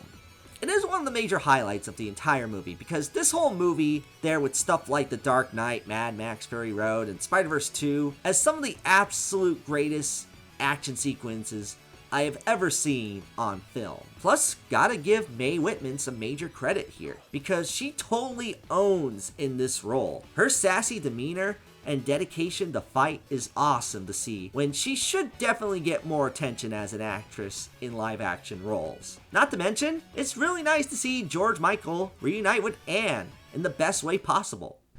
Who? Anne. You know, she's the girl I'm kind of hanging out with. Her? Now, as for Anime Roxy, I think you get the best outcome with her here, as not only do they combine a lot of what made her stand out in the books and the movie, but they've really elevated her character big time, as we actually get to know her relationship with Ramona better, as she ends up more tragic than the series has ever put her before. We see that Ramona leaving her suddenly really screwed Roxy up. Like, this was someone who they thought found the love of their life, only to realize it was just a fling, and it didn't even end on a big note. Ramona just sort of leaves, and it turns out a character that I like well enough, despite not being a big part of the series, into one that I really felt for here. Not only does it make her a better character, as we now know better why she's going to this extreme, but it even adds to the fight too. Ramona and Roxy have another battle, and it's also awesome, much like the movie. However, it's a completely different set piece, being a creative fight through movies at a video store. Not only is the fight every bit as well animated and like how you would expect, but the fight has an emotional core to it, and seeing Ramona learning how she should have treated Roxy better adds to that big time within the fight. Though I might just getting just a tad ahead of myself with mentioning Ramona. There's a lot to go over with her later, but bottom line, Roxy really is peak in the anime of Scott Pilgrim. One last thing to note, Mae Whitman still does a great job here, and I think because she's proven herself to be one of the most experienced voice actors of this cast is why she turned out so great here. She has a bit more popularity and recognition through her voice roles, and I'm glad Roxy can be added to that list of great vocal performances done by Mae Whitman, as she gives it her all here. Hopefully she'll be able to get some sparks for her when the time comes.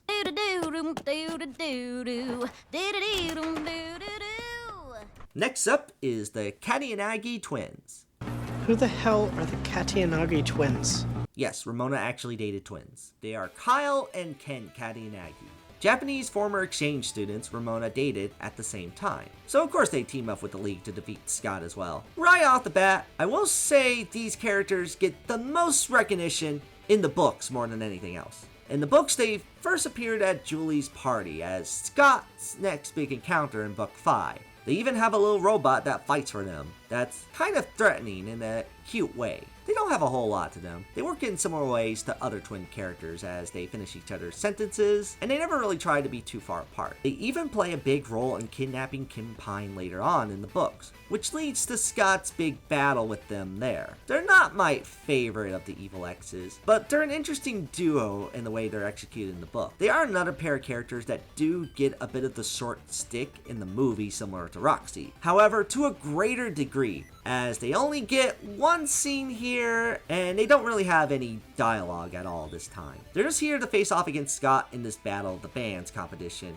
in an amp versus amp. They didn't even get the robot in this. Instead, it's just some dragon effects with Scott and his band getting a giant Yeti. This was apparently because the robot was actually considered at first, but they opted out due to it being too similar to the Transformers movies, which were popular at the time. But I'm still a little bit okay with this, and that's mostly because this is honestly one of the greatest movie scenes I have ever seen in my entire life. This level of awesomeness is rarely ever achieved. The show does give them a bit more screen time than the movie, yet they still aren't in it that much. One thing to note is that the actors who played the twins in the movie are the only ones who did not return for this anime. Sota and Kita Sato did not reprise their roles, which is unfortunate, because I'm sure they're probably good actors. They just haven't appeared in much else, but they have appeared in more movies and shows. In Japan. So at least they seem to be doing okay, despite not returning, as the show just uses one actor for the twins, Julian Chihai. It still works okay. I mean, these characters are practically interchangeable, so I don't mind them being voiced by one guy. You do at least get to see them more involved with the action in the show, along with seeing some of that backstory between them and Ramona. Plus, you even get to see the robot in the show that was strangely absent in the movie, so that's nice at least. They're not really my favorite of the X's, but I don't think they're entirely pointless. They fit the role of antagonist duo fairly well, and even though barely a character in the movie, we still got that awesome sequence with them. Yet, despite the powers of the twins, they can't top the big bad of the Evil X's. We finally got to the 7th and final Evil X of Ramona. This guy sure is infamous, as now it's time to talk about the one and only Gideon Graves. What are you gonna do, cry? No, I said Gideon Graves, not Gray, ya furries. Anyway, this is Gideon Graves, Ramona's last ex-boyfriend, who... Wait a minute. I don't bear a striking resemblance to this dude, do I? Let's just move on from this. Gideon is probably the main antagonist of the series, as he's the leader of the Evil X's that has been built up to quite a bit within the books and movie, even before the League is revealed. Is Gideon your boyfriend? He's a friend.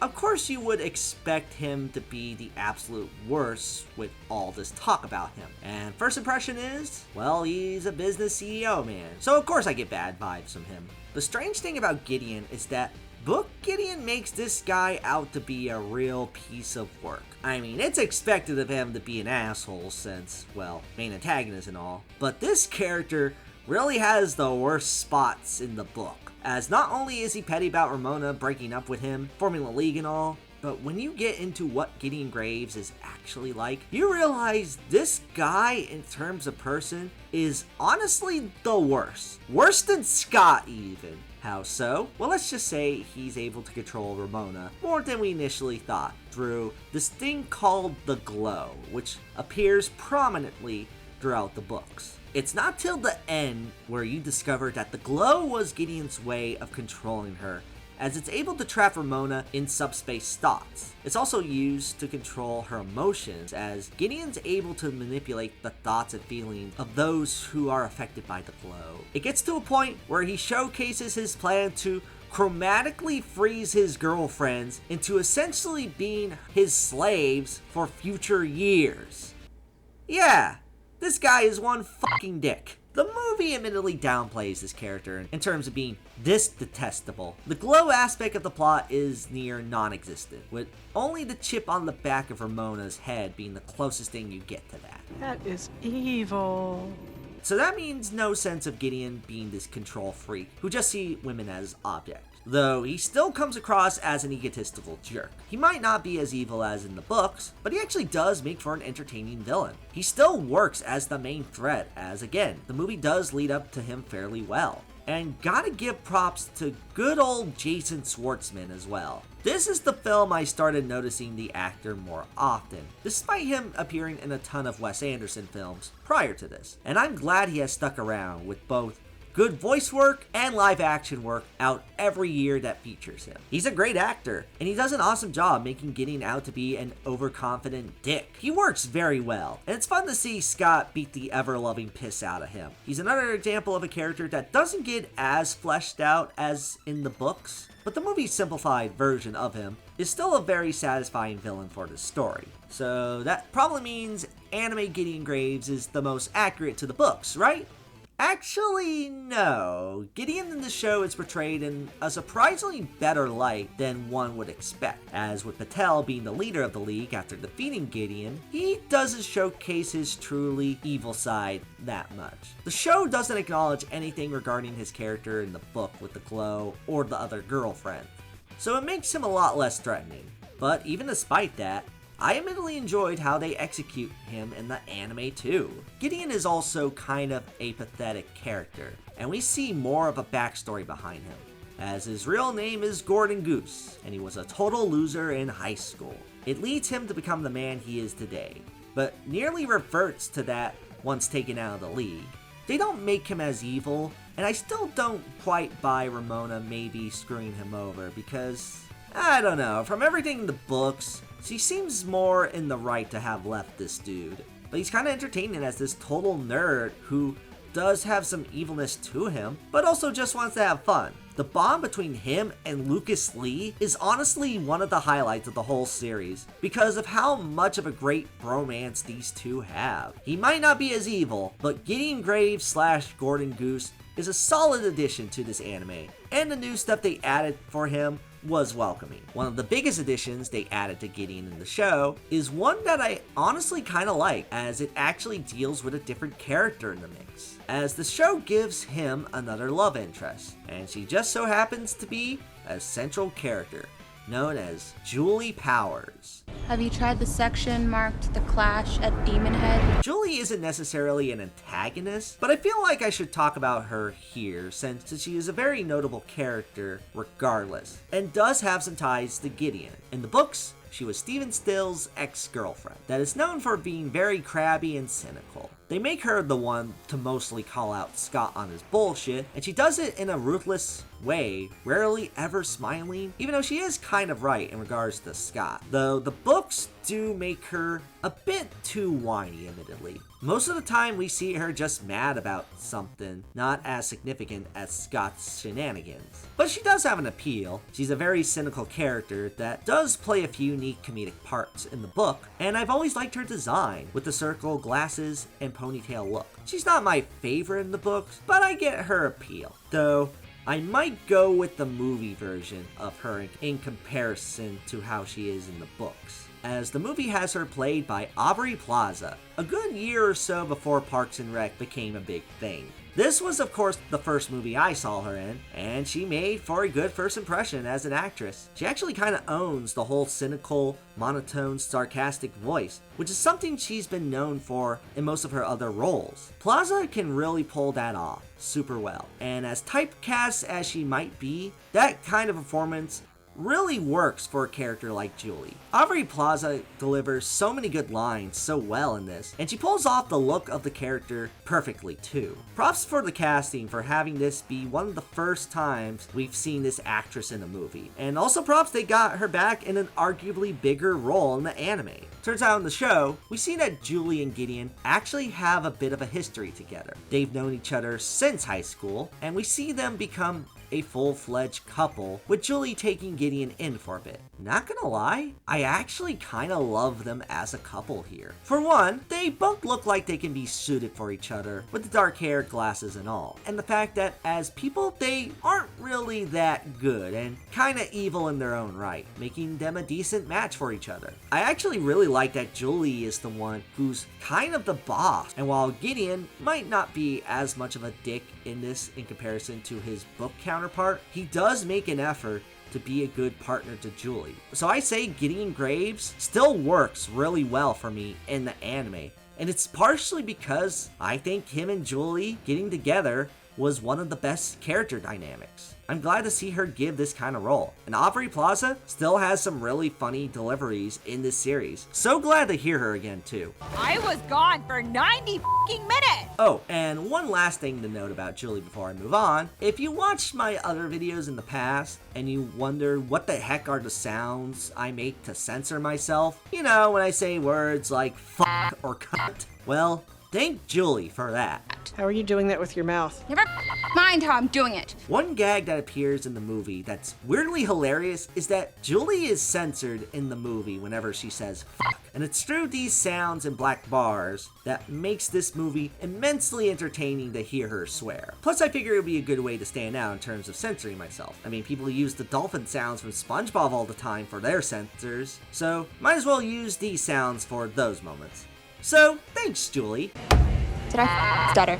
And that's it for the evil exes. Some of them don't seem to be as evil as they let on in the series. Yet they still make for very entertaining antagonists, despite not being the true villains of the series. They're great and all, but what about the rest of the cast of characters? I definitely want to go into them, but first let's discuss some of the super minor characters. There are either ones that appear in all mediums in small roles, or are just regulated to the books. You got these two girls named Sandra and Monique who appear as kind of background characters in each adaptation of Scott Pilgrim. There's Como, who knows everyone and appears in both the movie and books, but not much to him aside from that. There's a guy named Joseph who gets with a character later on as a love interest. There's also this one guy named Mobile who has kind of a fling with another character, and even briefly appears in the anime. Knives' dad even becomes a bit of a character in book 4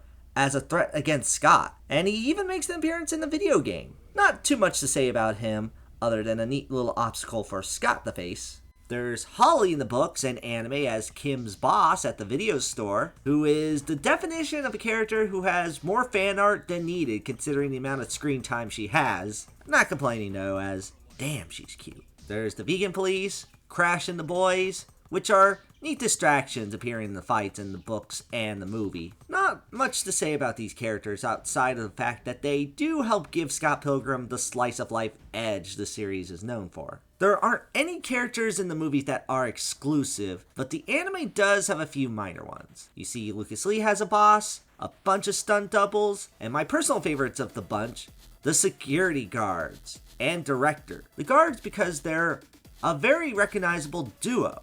We're making an action movie, not living one. Oh, have you seen him Tokyo Drift that thing? You're a doctor. Deal with it. Yeah, motherfucker. That's right, it's Simon Pegg and Nick Frost as cops, yet again.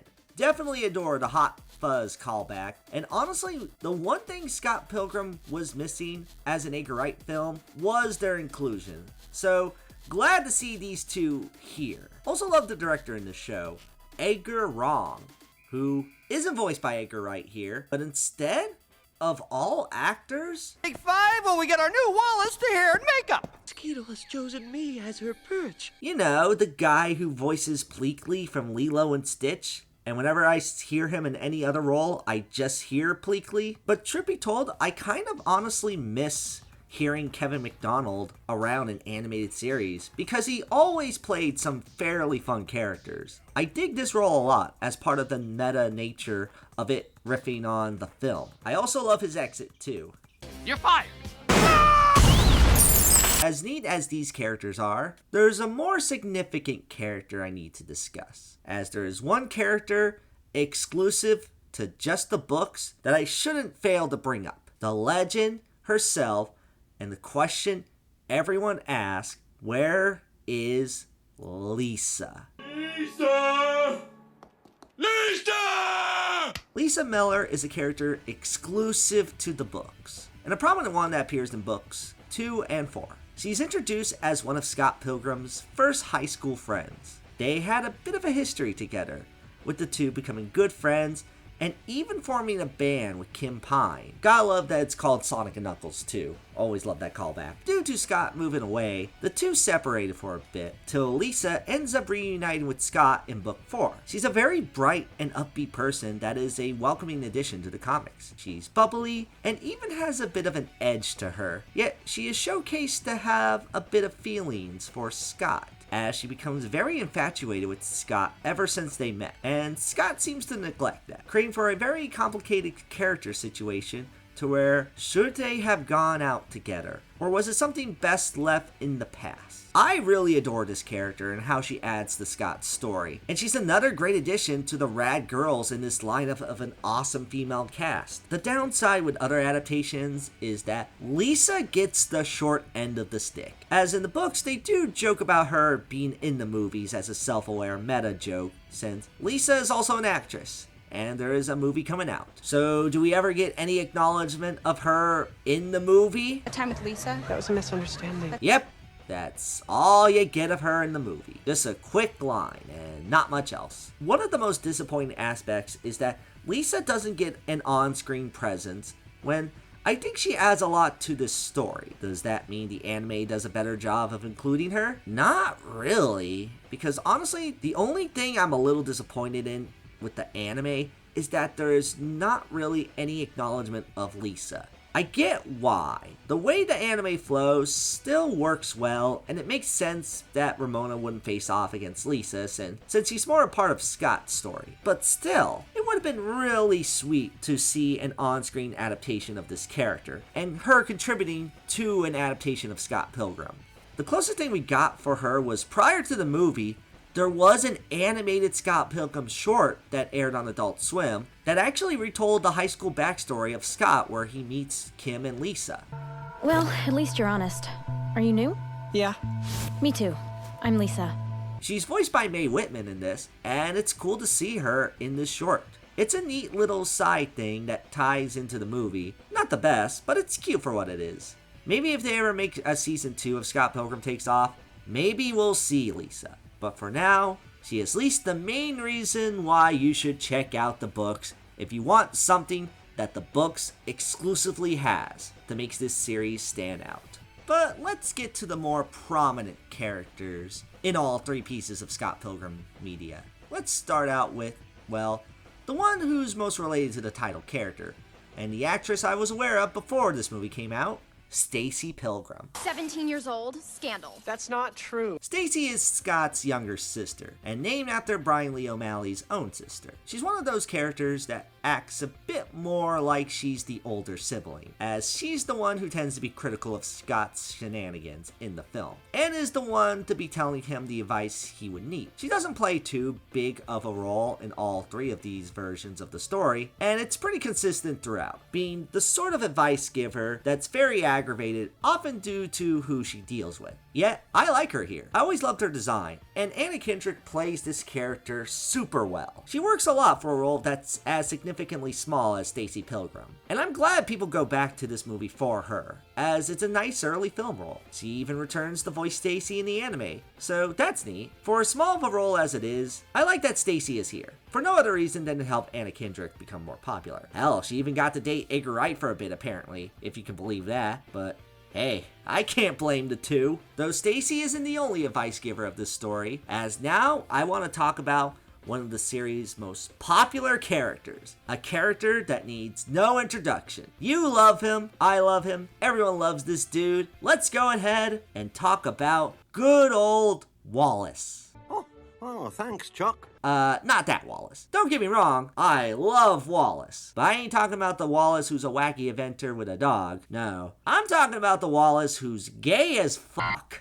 How about you build a time machine, go back in time, and never audition for this part in the first place? This is Wallace Wells, one of Scott Pilgrim's closest friends, I guess you could say. He's Scott's roommate, who owns his little shack with just the two of them. He's the main person that kind of guides Scott to making the right choices. He's gay. Oh, do you want to know who my class is gay?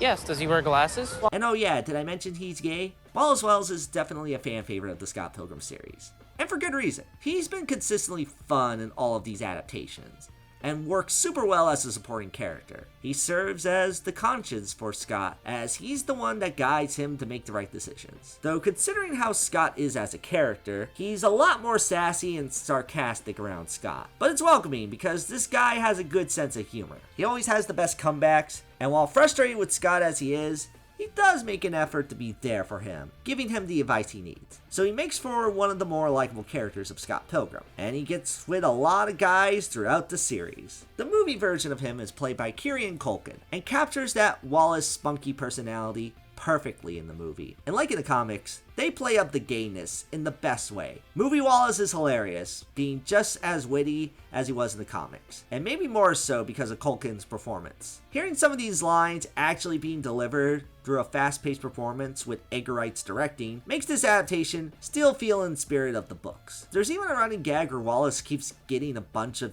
boyfriends. That's even a result of him stealing one. Wallace, again? I have never seen a single episode of Succession, by the way, but I believe that Kieran Culkin deserved those Emmys based on how good he is as Wallace Wells alone. Anime version is more or less the same, except he doesn't quite appear in this as much, as he was one of the more prominent roles in the movie. He still appears in a decent amount of episodes, and he even has a good amount of screen time in them. The most notable element was him getting with Todd Ingram, which as I mentioned earlier is pretty hilarious. Kieran Culkin still does a great job voicing him, and seeing this character in animation form is great to see. Oh, and he also has body extras, and one of them is straight, which is kinda surreal. I know I mentioned the gayness of Wallace a lot, but apparently some people assumed the anime was going to ruin Scott Pilgrim for being woke, though I don't think these fools have seen the damn movie even, cause you see Wallace Wells? He's probably like the gayest fictional character of all time, at the very least in the top 10. Either way, he manages to be one of the bright spots of this already fantastic series. Next up, let's talk about some of the members of Scott's band, first of which is his understudy, Young Neil.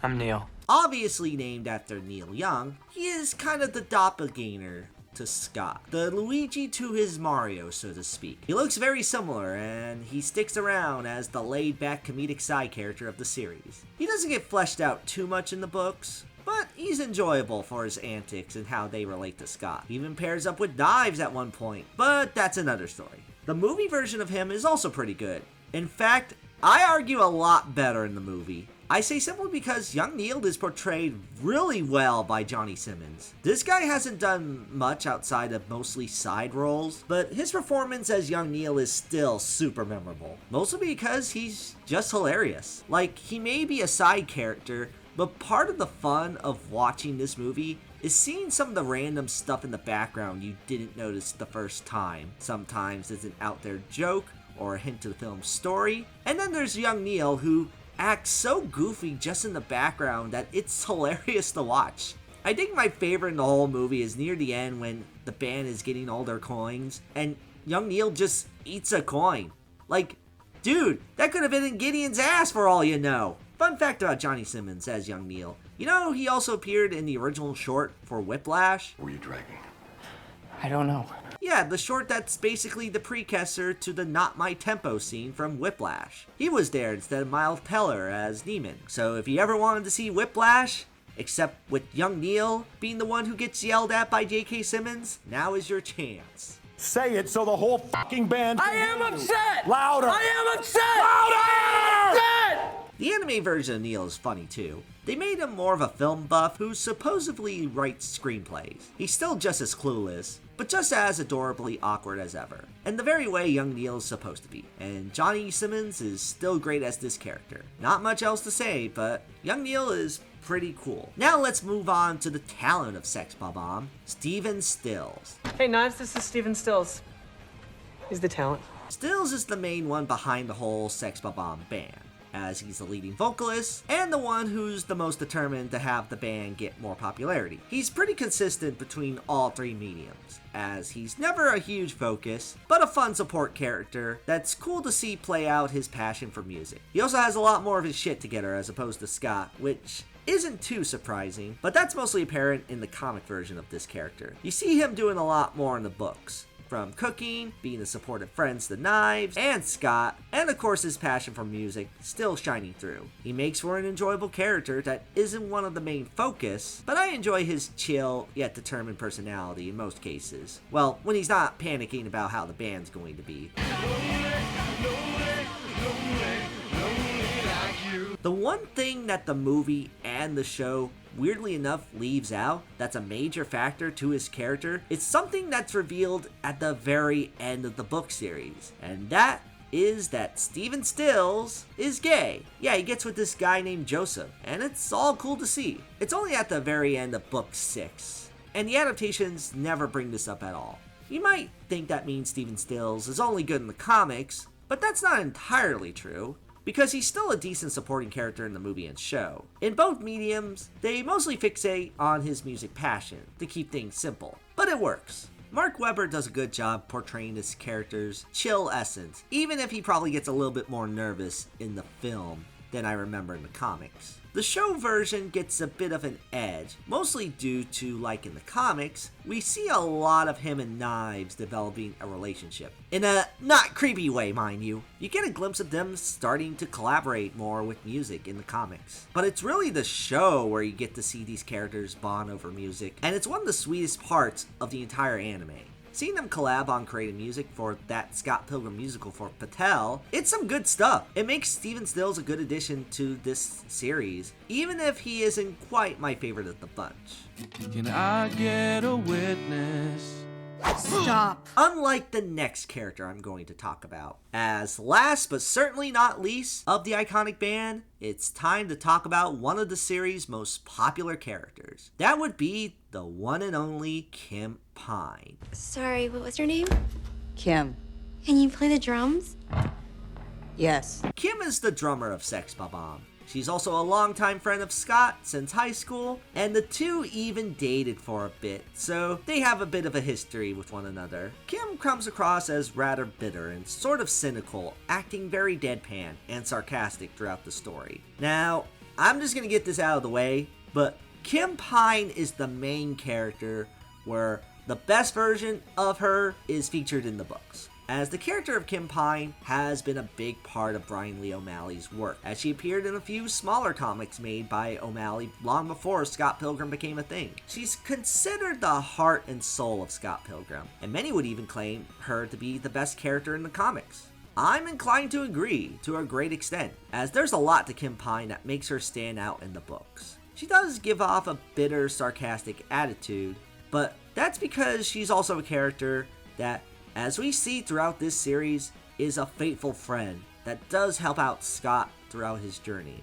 But what makes her commendable is that she's the kind of person that has more complex feelings on Scott due to the many things he does throughout the series. She's very critical of him and sometimes feels even unsympathetic to Scott, wanting the worst for him. Yet, even in spite of that, she still helps him because she knows the bond they've had in the past, and she is ultimately the kind of person that wants him to improve instead of going on this downward path. You get to know her a lot in the books as she becomes a major focus for a lot of the series. And we even get more reveals on how Scott and her relationship really turned out, to the point where Kim's attitude towards Scott Pilgrim is completely justifiable. But they work it out because of how Scott managed to take what Kim tells him about himself and takes it to heart to improve himself. She really does make this series so real when it comes to how these flawed characters can handle this messy situation. Kim's sarcastic cynicism is portrayed very well through the drawings too. So add her to the list of characters that make Scott Pilgrim such a memorable and important series for me. However, that's where we get into one of the most disappointing aspects of the movie for many fans. As not to say Kim is portrayed poorly in the movie, but the film does undercut her part of the story significantly, as Kim is just a side character in this more or less, there's still some good stuff about her, as Allison Pill still does a good job conveying her personality well. Kim Pine still has this cynical edge, and Pill's deadpan performance pulls it off quite well, and she looks the part too thanks to the movie's great costume and hair design. But as far as depth, the movie is lacking in terms of what they do with this character, as she's mostly there as either someone reacting to things in the movie or being someone who participates in some quips against Scott. I get why to an extent they didn't have too many scenes of herself, as the movie had a set focus on Ramona mostly for time constraints. But it is a bit disappointing, even for someone who loves the movie like myself, as one of the book's most iconic characters isn't quite as well defined as she is in the source material. They attempt things okay with some of the relationship between her and Scott, but it's kinda overlooked and rushed a bit. It gets the point across okay, but there can be more to be desired. But if you're someone who hasn't read the books and want to see more of Kim Pine, then by all means, the books are worth reading for her inclusion alone, because she is that good of a character. Now, how does the anime rank in terms of her character? Well, a little better than the movie. Kim still doesn't get a whole lot of time in the show. She is still voiced well by Allison Pill, and she has some good jabs at Scott within the series. The third episode is the main one where she gets the most time to shine. She has a great sequence with Knives where the two jam out in one of the biggest highlights of the series, and we get a little insight on how she feels about Scott through flashbacks, which is cool to see, but you still don't get as much with her compared to the book. So again, this is the main time where the book version wins. But with this not being a straightforward adaptation, I'm relatively satisfied with how they executed Kim here. She even gets some new moments herself with a small little scene between her and Roxy of all characters. Quite something to see them kiss. And that is one thing the series did that was an improvement from the books. Because the only real downside to Kim is that she's also not perfect either, despite how great of a character she is. I mean, everyone gives Scott shit for dating Knives Chow and their age gap. But just remember, book 4, we see this panel. Yeah, Kim Pine gets drunk with Knives, and the two are full on making out. Look, I love Kim as much as the next person, but she ain't a saint. She can't get away with this kind of stuff either if Scott is not going to get away with it. Now, yes, I am aware that I have yet to talk about the whole situation Scott has gotten into with his relationship with Knives Chow. And trust me, we will get to that. But first, let's talk about Knives. Knives Chow is one of the most prominent characters in Scott Pilgrim, as she's a young Chinese high schooler who joins the group shortly after meeting Scott. Being the impressionable late high schooler herself, Knives gets enthralled by the music of Sex Bomb. She then becomes obsessed with not only the band, but also Scott himself. But as time goes on, she starts becoming pretty heartbroken with how Scott ended up going after another girl, which leads Knives to be bitter towards, well, maybe not the correct person in this relationship, if I'm being honest. Yet, in this series, at least in comic form, Knives ends up being a huge fan favorite of the books. And it's mostly because of her journey and personality.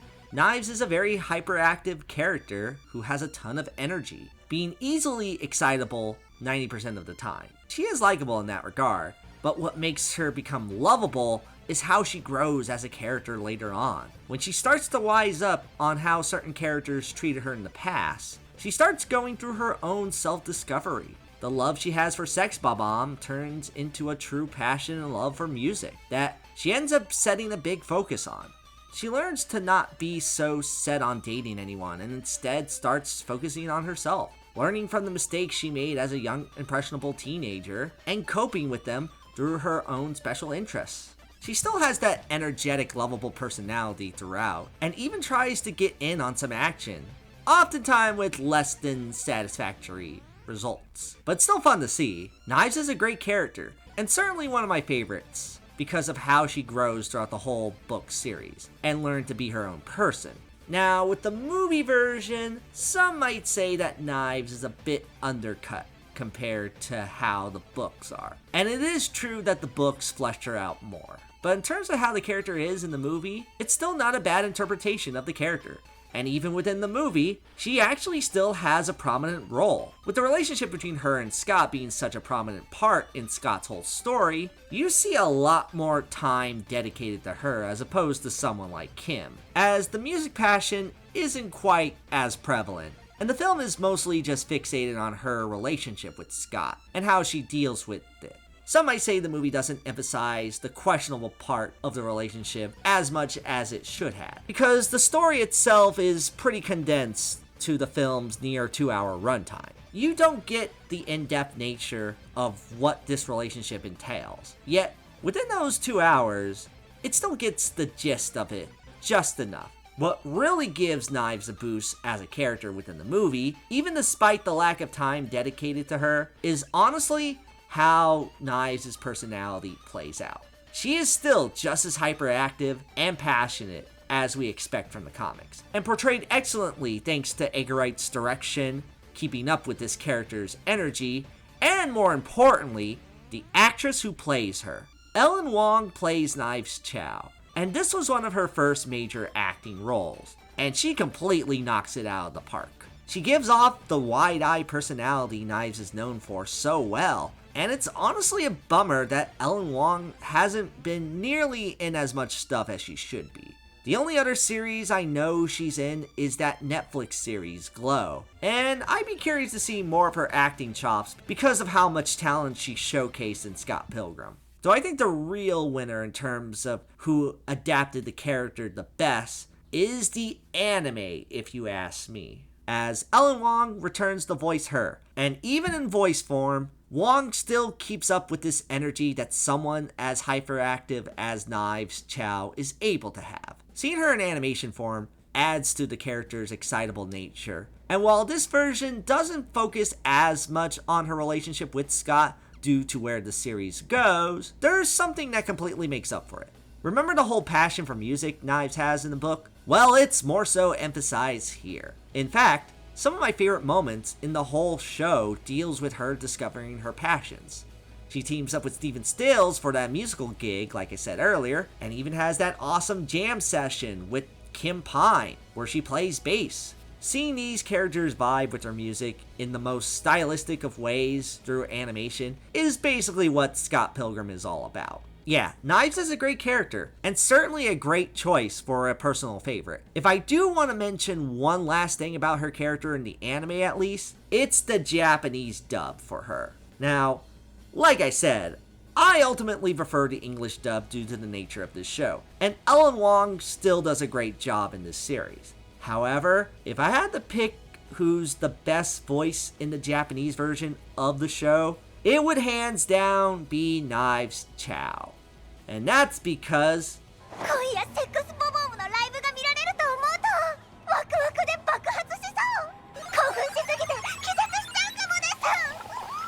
this might be the cutest this character has ever sounded.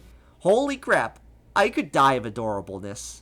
Anywho, with Knives out of the way, I think I've covered most of the characters of my favorite comic book series of all time. A lot of good characters to discuss here, and they all serve their purpose, but there are two left I desperately need to talk about. As now, after so long, it's time to finally talk about him. One of this series' most talked about character, and for obvious reason. That's right, it's time. The character so many are divided on, the character everyone loves to hate, or hate that they love. The one who made this series possible, if it wasn't for him, the one and only Scott Pilgrim himself. Hey. Now, you probably think I would have gotten to this guy earlier since he's the main character, but there's a lot I really wanted to cover about Scott, as Scott Pilgrim, despite being the main character, gets a lot of flack. Like, he's a character that many have expressed their dislike of for various reasons. This is all despite the fact the books, movie, and show are ultimately well received. So, what gives? Well, I think the best way to figure out why Scott Pilgrim is hated among people is to compare him to this movie that has a similar reception to Scott Pilgrim from what I noticed. That being The Little Mermaid.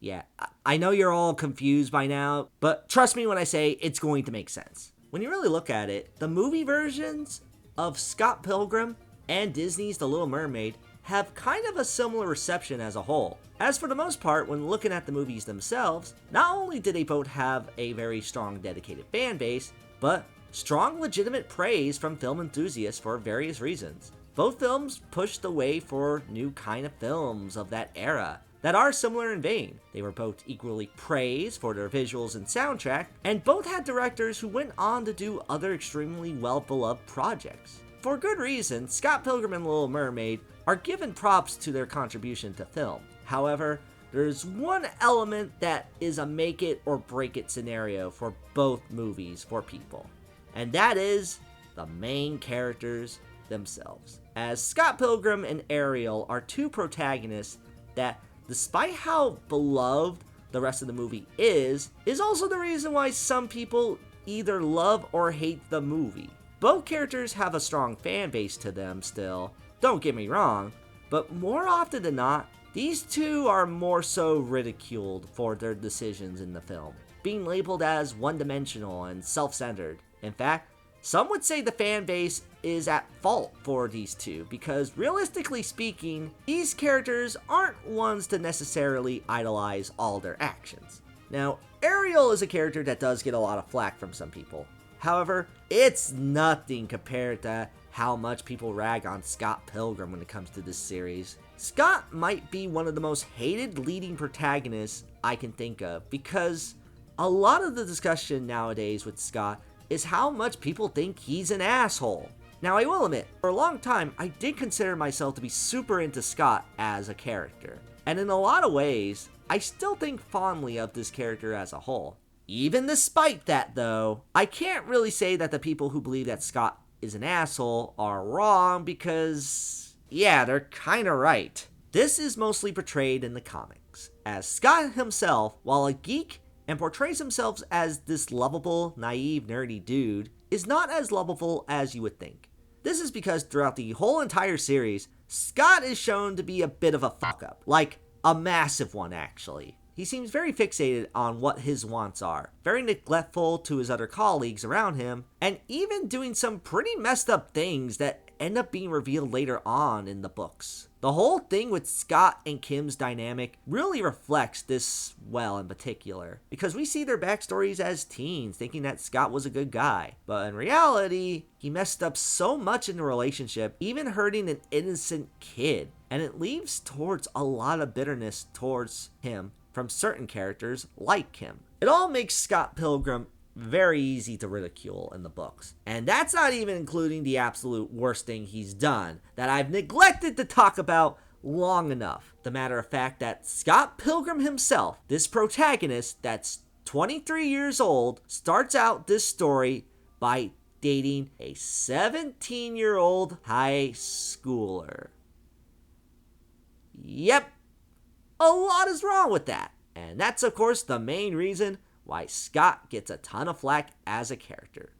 I've talked to plenty of people who are against this series, and more specifically this character, for that reason alone. Yet me and many others still stick with this series in spite of this main protagonist dating an underage girl. How? Are we just as shitty as Scott is? Well, maybe we are. But there's gotta be a lot more to it than that. Thinking of Scott Pilgrim as a character does make me think back to a common discourse I see online regarding leading protagonists. The idea that the main leading protagonist should be a likable one. Because after all, in most cases, this is the character we're supposed to be rooting for, aren't we? The protagonist is the hero of the story. So you want to see a character be someone you're glad to look up to, and maybe even inspired to be or be a friend to, right? Nowadays, there's a lot of disdain against some protagonists, or any sort of character that is a lead who is not all that likable, or is downright not a good person, even with some redeeming fact or moral code. Which, while on a surface level, I can maybe see where some are coming from, as, yeah, why would you want to watch something where the main person you're spending time with is unlikable in any major capacity? Well, despite this backlash for a lot of media being somewhat understandable on a surface level, there's a lot more to morally gray or unlikable protagonists than one would think. You see, if a main leading character is unlikable, usually there's a purpose to it, as the protagonist isn't necessarily a hero per se, a hero in their story, yes, but when you look at characters more objectively, you can see more so why they might not be as heroic as they say within the confines of said piece of media. Yet in most cases, or at least in the case of Scott Pilgrim, this leading character has gone through a little thing a lot of characters go through that sometimes is forgotten about. A little thing called a character arc. This is when a character starts out as one way, and in a lot of cases, like these, they start out as a prick in some ways. Yet, as the story goes on, you see what the leading character has to confront or deal with. And these things help him actually change as a person, whether they realize it or not. This is something that is pinnacle and one of the most fulfilling things about a story. It can make something more tragic, as this can happen to a good nature character as well, where they end up becoming malicious, as it becomes heartbreaking to see someone with such good intentions go into a hard descent into darkness. Serves as a cautionary tale to what could happen and how someone could take the wrong path. But the ones I tend to prefer is when a character who starts out bad or even evil and they become someone extraordinary as the events unfold. There's something immensely satisfying about seeing a character grow like this, because we all grow and learn in our own little ways. And I feel like as I've gotten older, I've grown to appreciate characters learning from their past mistakes to become a better person and strive for a better future. So I've often asked this about myself when it comes to Scott Pilgrim. Do I still like him as a character despite all the shit he has done in the books? In a way I do, but more than anything else, I just love his journey. I love his sense of self-discovery that he has, because Scott represents a lot of the dumb mistakes young lads would make in their late teens and early 20s. By the end of the books, you see Scott really get honed in on the mistakes he made, and he realized that it's making him the person he doesn't want to be, like with Gideon. So he does take the effort to make that change for himself, not to be fixated on just getting the girl.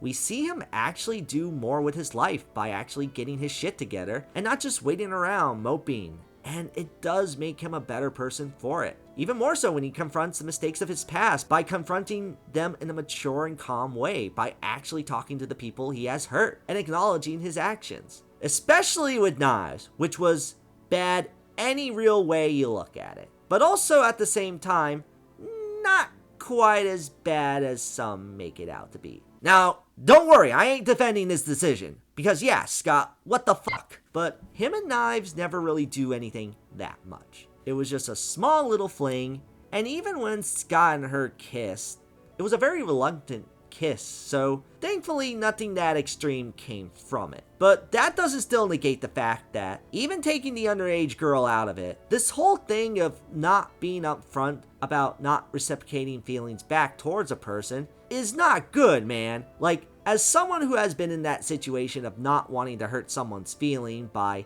not quite rejecting them while being into someone else is not good for anyone involved. It's messy and should not be glamorized. And I cringe more at the fact that Scott does this, because it's the main reason why he's not a character to look up to, as much as he can remind you of your nerdy self sometimes.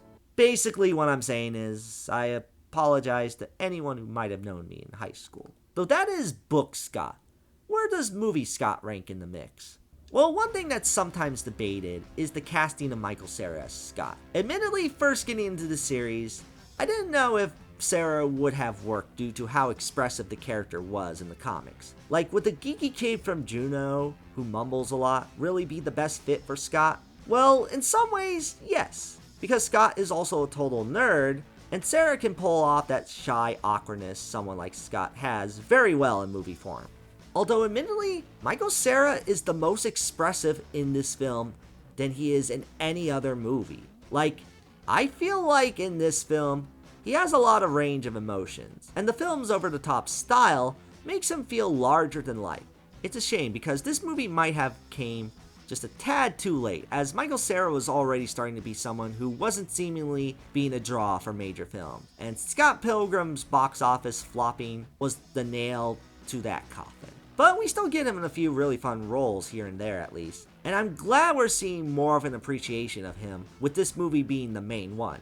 He's great in the movie, and I'm ultimately glad he got casted as Scott, as he brings the character to life so well. Writing wise, some feel the film gets a bit undercut because it is condensing 6 books into one movie. So you don't get the character depth of Scott Pilgrim this much compared to how much you do in the books, which goes extensive into his relationship with Ramona, Kim, and Knives. It mostly just fixated on Knives. Some say this movie doesn't go quite as hard as it does when it should, and I can't disagree that much. But one thing the movie does that the book also does fairly well is not necessarily putting Scott in the right in the situation, as everyone calls him out for his decisions. He just has to be the one to realize his fuck-ups, which is another thing to note when it comes to main characters in media. If they're unlikable in some faction or have any major character flaws, how does the media itself criticize the lead? Like, it's one thing if every character acts like what the main character is doing is right, when in reality, there's more of an acknowledgement within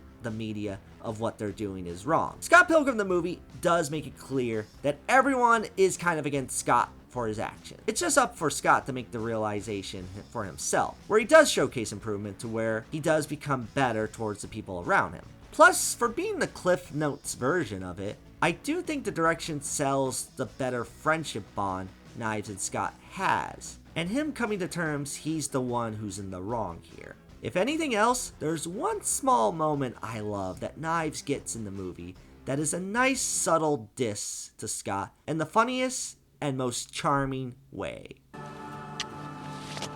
I'm too cool for you anyway.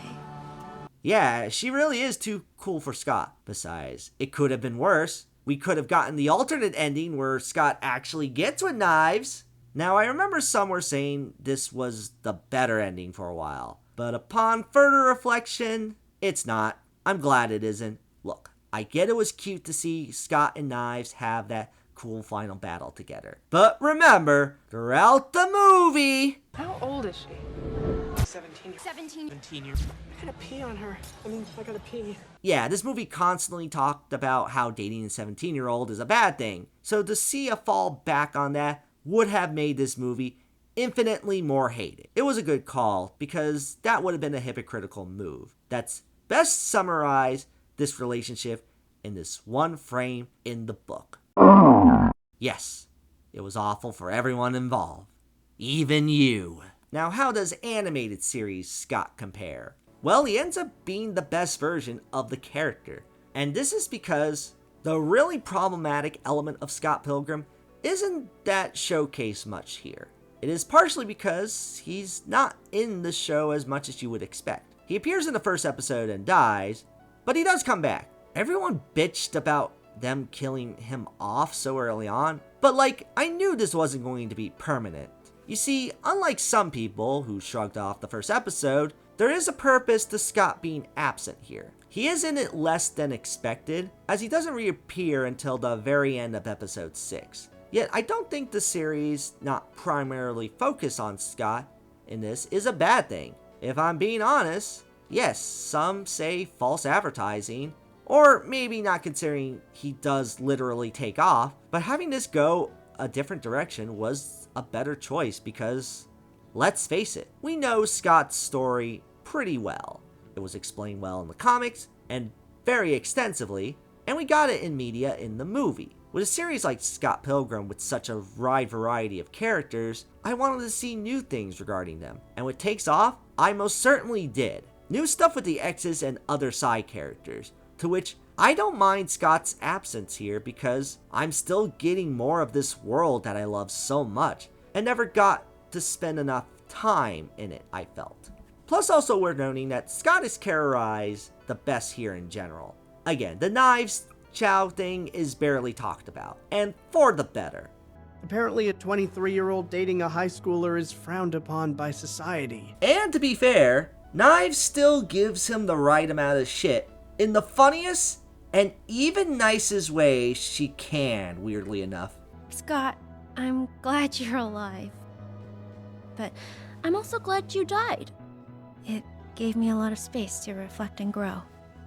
So, thanks. But Scott's sort of adorkable personality does shine through a lot more here, as there's less of him being closed-minded and a jerk. In this, he's very awkward, but he does have a fascination with this world around him. That, granted, the series is a metaphor for being locked in your own world, it's nice to see a passionately nerdy character like Scott in this series. He's a lot less cringe in this, even if parts of the series he reminds me of myself in the most uncomfortable of ways. You know Sonic the Hedgehog? Yes, I am the kind of fool who would try to spark off a conversation with a girl about Sonic.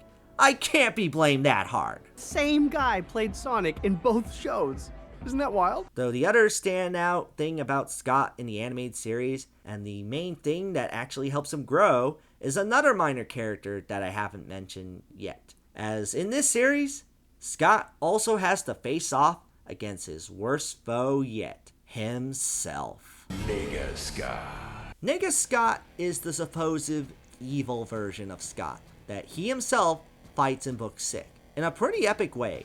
After a big reveal between him and Kim's relationship, this fight ends up being satisfying to see Scott face his inner demons of the mistakes he has made in the past. In the movie, well, Get bacon on the side. I'm liking that. Yeah. Oh, let's do it next week. Yeah, cool. It's just a big end gag. They don't fight, and it's said Nigga Scott might actually be the good guy in this situation, to which Edgar Wright stated that this was meant to be a joke that the audience might get overwhelmed at so many fights and become relieved when the movie is actually about to wrap up. It does make for a funny gag, and to those complaining why it's not in it, I feel like we would have gotten more complaints if it was a full-fledged fight, considering how some people can't handle movies over 2 hours these days. In the anime, Scott doesn't necessarily come across Nigga Scott, but the closest thing he does interact with is actually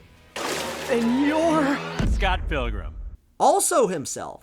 This time, Scott meets his future self, seeing what he has been doing for the past few decades or so. I want to point out that this version of Scott is voiced by Will Forte, who was apparently a big fan of the original movie back in 2010, and regretted not being in that original movie.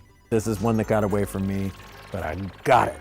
I finally got it, and I'm very excited to be a part of this. I mean, I would have been too if I opted to star in MacGruber instead of one of the greatest films of all time. And he does a really good job here as older Scott, and the character is very interesting as well. You see a lot of reveals that him and Ramona had a great life, which you could argue this flashback makes the book series still canon.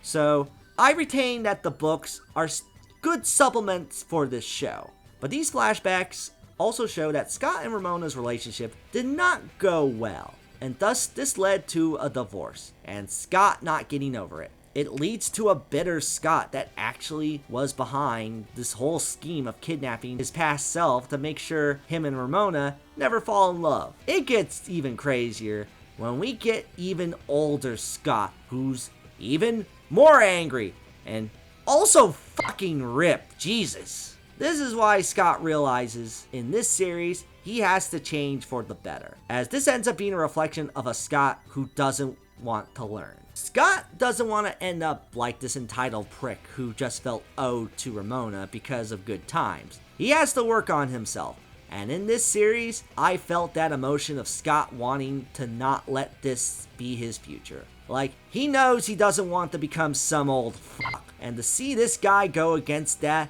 in the most epic anime fight sequence with its final episode is some gnarly shit, man. It's also one of those things where you know it gets hype when they include the video game music as well. Plus, I also want to give props again to Michael Cera, who ends up doing a really good job voicing the character. Some felt like it wasn't a good choice, but hearing this design to Cera's voice, it fits quite well. And I think much like the movie, he does showcase a ton of expression through his vocal performance. Not like he isn't experienced. He's done some other good voice acting roles before, so of course he was going to nail his most iconic character he has ever portrayed. So despite Scott being as problematic as he is, I enjoy the story he goes through because it's a great showcase of how one can reflect on their past self and make a change for the better. Though as good as Scott is, I do think there is one character that overshadows him big time, as one of my favorite characters in the whole series. Time to save the best for last with the one and only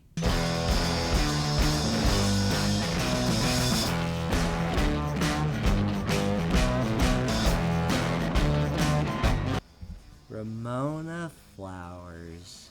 Yeah, I love this character.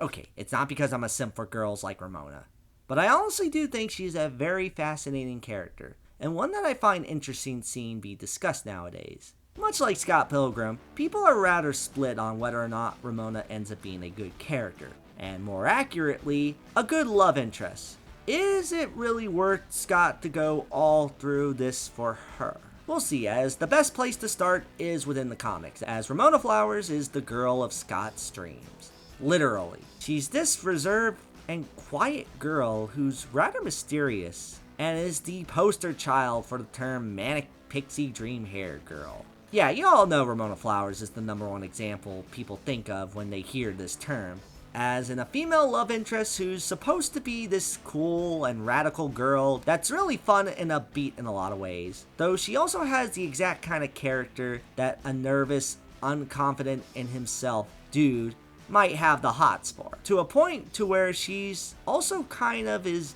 there for the leading male to learn life lessons from, along with being the emotional support character for them as well. This trope has been criticized, as a lot of cases, these kinds of characters don't really grow that much, and don't really have that much to themselves personality-wise, outside of, oh, I'm not like other girls mentality. But does Ramona Flowers serve as a much better character than that? Ramona Flowers is a character I've always really liked, but I do think it does tend to be more than just a character I think is really cool and has a great aesthetic to her. Even if, I'll be a bit honest, I absolutely adore Ramona Flowers' design.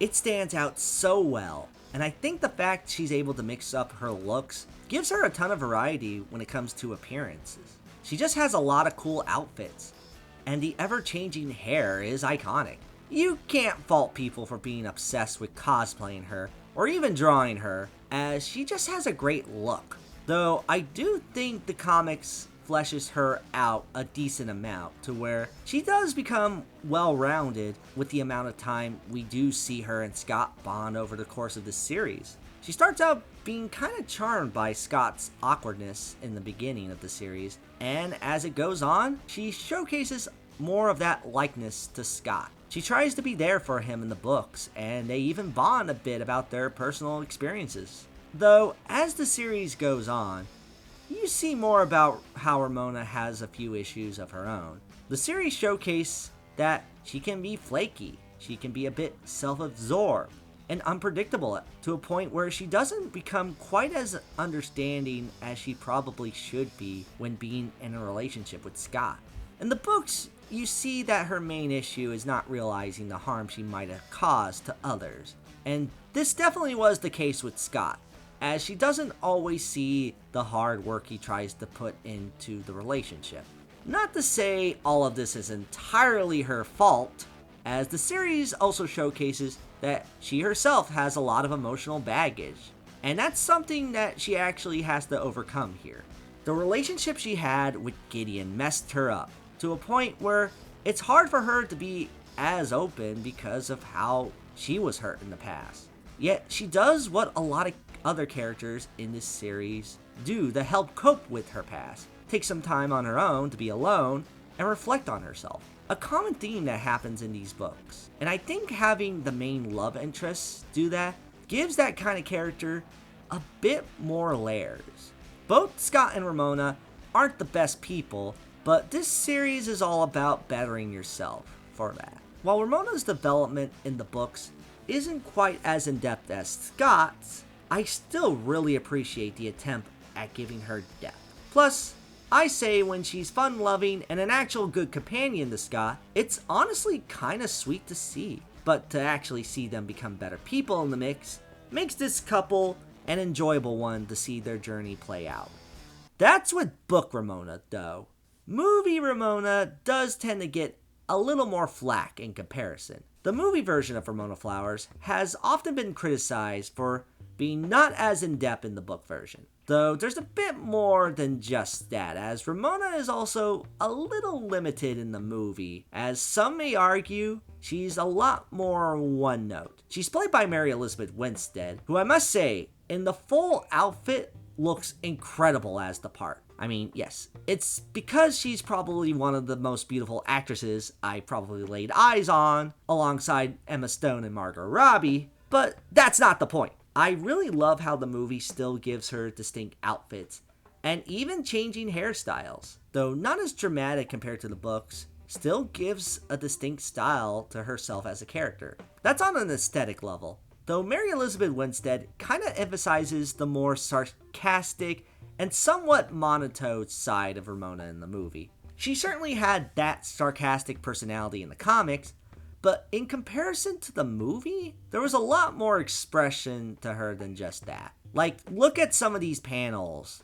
This is a character who's super expressive, almost in the same way as Scott. Winston does well with the material she's given for this character, but she isn't given as much to express with how this character is written. I don't mind the chill vibe, and that does give her a little likability, but the movie version does feel a bit one note at points, especially when considering that because this is a movie, you don't get to see things fleshed out as well for her. It's more Scott's story, but some of the stuff dealing with Ramona's faults are kinda undermined a bit, or condensed in a different way. Most notable example is her infatuation with Gideon Graves, which is exemplified a lot more in the comics, and in the movie, it's just kind of regulated to one line. That's not to say I dislike this version of Ramona. I think for being part of this Cliff Note version of the story, she works well still. She does have some great interactions with the other cast, especially Scott. After all, she delivers some fantastic lines, mostly thanks to Edgar Wright's directing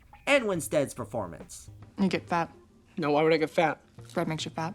Bread makes you fat? Though honestly, movie version of Ramona doesn't quite do it for me as much as the real best version of the character, which is hands down the anime version of her. Animated Ramona is my absolute favorite, and it's partially because compared to the movie and even the book, she gets the most focus here. Some might have stated that was an issue with the anime, as it's supposed to be about Scott Pilgrim. But honestly, if the trade-off is we get more development and new things for another character to have, when arguably she wasn't as fleshed out, then I don't mind that at all. Especially when they executed Ramona so well here, as she becomes a detective trying to figure out more about Scott's whereabouts after his disappearance. It then leads to Ramona having her own sort of self-discovery.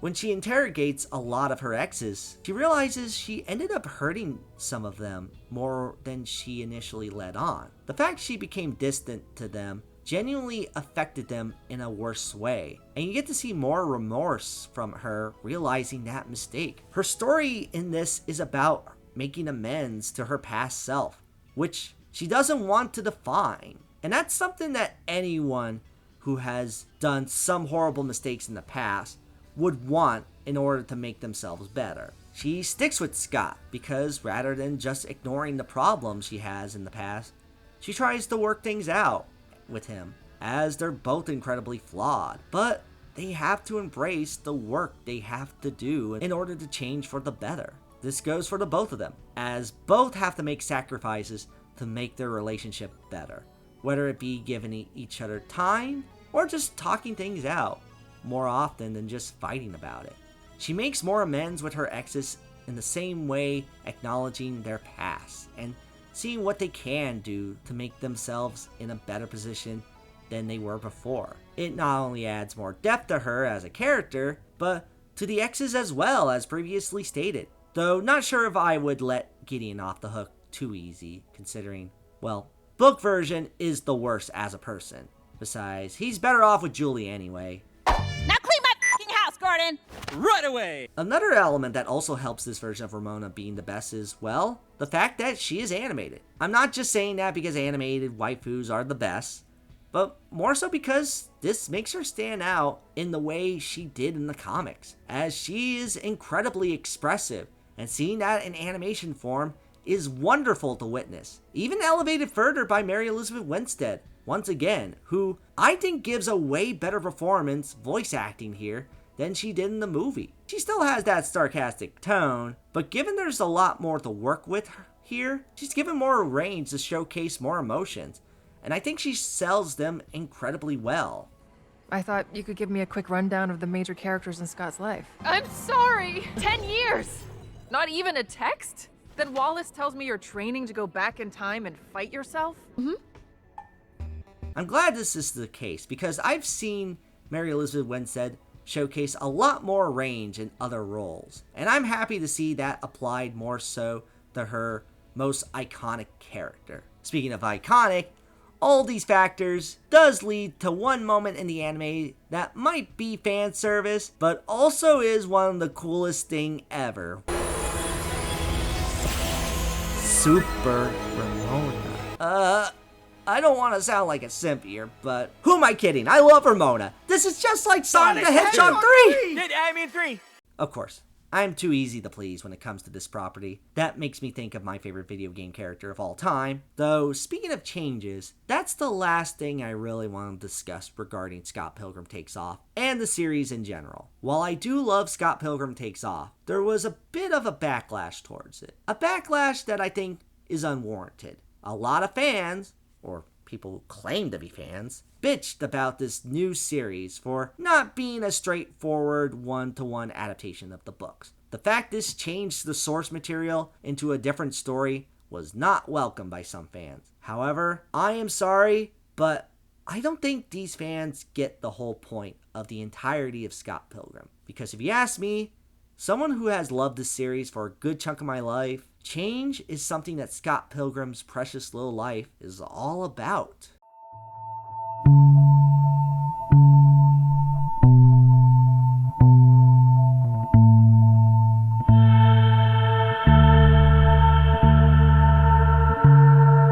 One of the big reasons why Scott Pilgrim has stuck with me for so long is because, well, a lot of changes have happened since the time I've gotten into this series. Everything from places I've lived at, jobs I've had, relationships with friends and family, opinions I once had, and just about anything really I've seen change in some sort of way. Admittedly though, it's never easy. In fact, it's something I'm still struggling with to this day. However, when you go through life long enough, you are bound to see many things change. Everyone experiences some sort of change in their life, and a lot of the times, it can be rough. It's partially due to how we tend to thrive on familiarity, familiar faces, familiar places, and things we've been accustomed to at our own point in our life.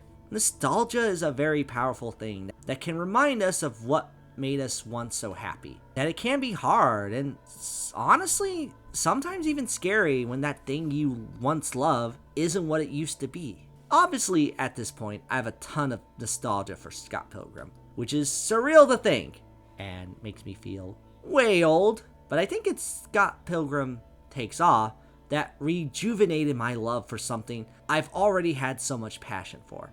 Yet, it wasn't so much nostalgia goggles that made me like this series, because the fact this didn't retell the same exact story and did something different is what made me love it even more. If you're someone like me who's been a part of geek culture and all the different movies, shows, and video games you fall in love with, you might not feel the love you had for these properties you once loved to death. Or at least, maybe not in their current state. That's because we see more and more media based on pre-existing properties that play it safe and give us the same sort of stuff we expect from whatever piece of media we're getting. Not to say there isn't maybe something inherently wrong with what that original media did. In fact, we love them for a reason. Yet, after a while, there's a thing called repetition that can make it boring if it's the same thing. Take, for example, something like Disney's Wish, which came out around the same time as Scott Pilgrim Takes Off. Now, I don't want to rag on this movie that much since plenty have already, and I don't think it's the worst thing from Disney in recent memory, but what that movie failed with is that it went back to the roots of classic Disney fairy tales without any real variation of the project. It was just a bunch of callbacks and tropes that didn't feel refreshing, and instead just was a typical Disney animated movie. And I think that's what made so many people against it. Disney animation was something I love because it was refreshing and there was an attempt to do something unique and creative with it. But with Wish, it was just something we've seen plenty of times done way better. It didn't take risks like many of the films before it, which means it didn't really change anything from prior movies.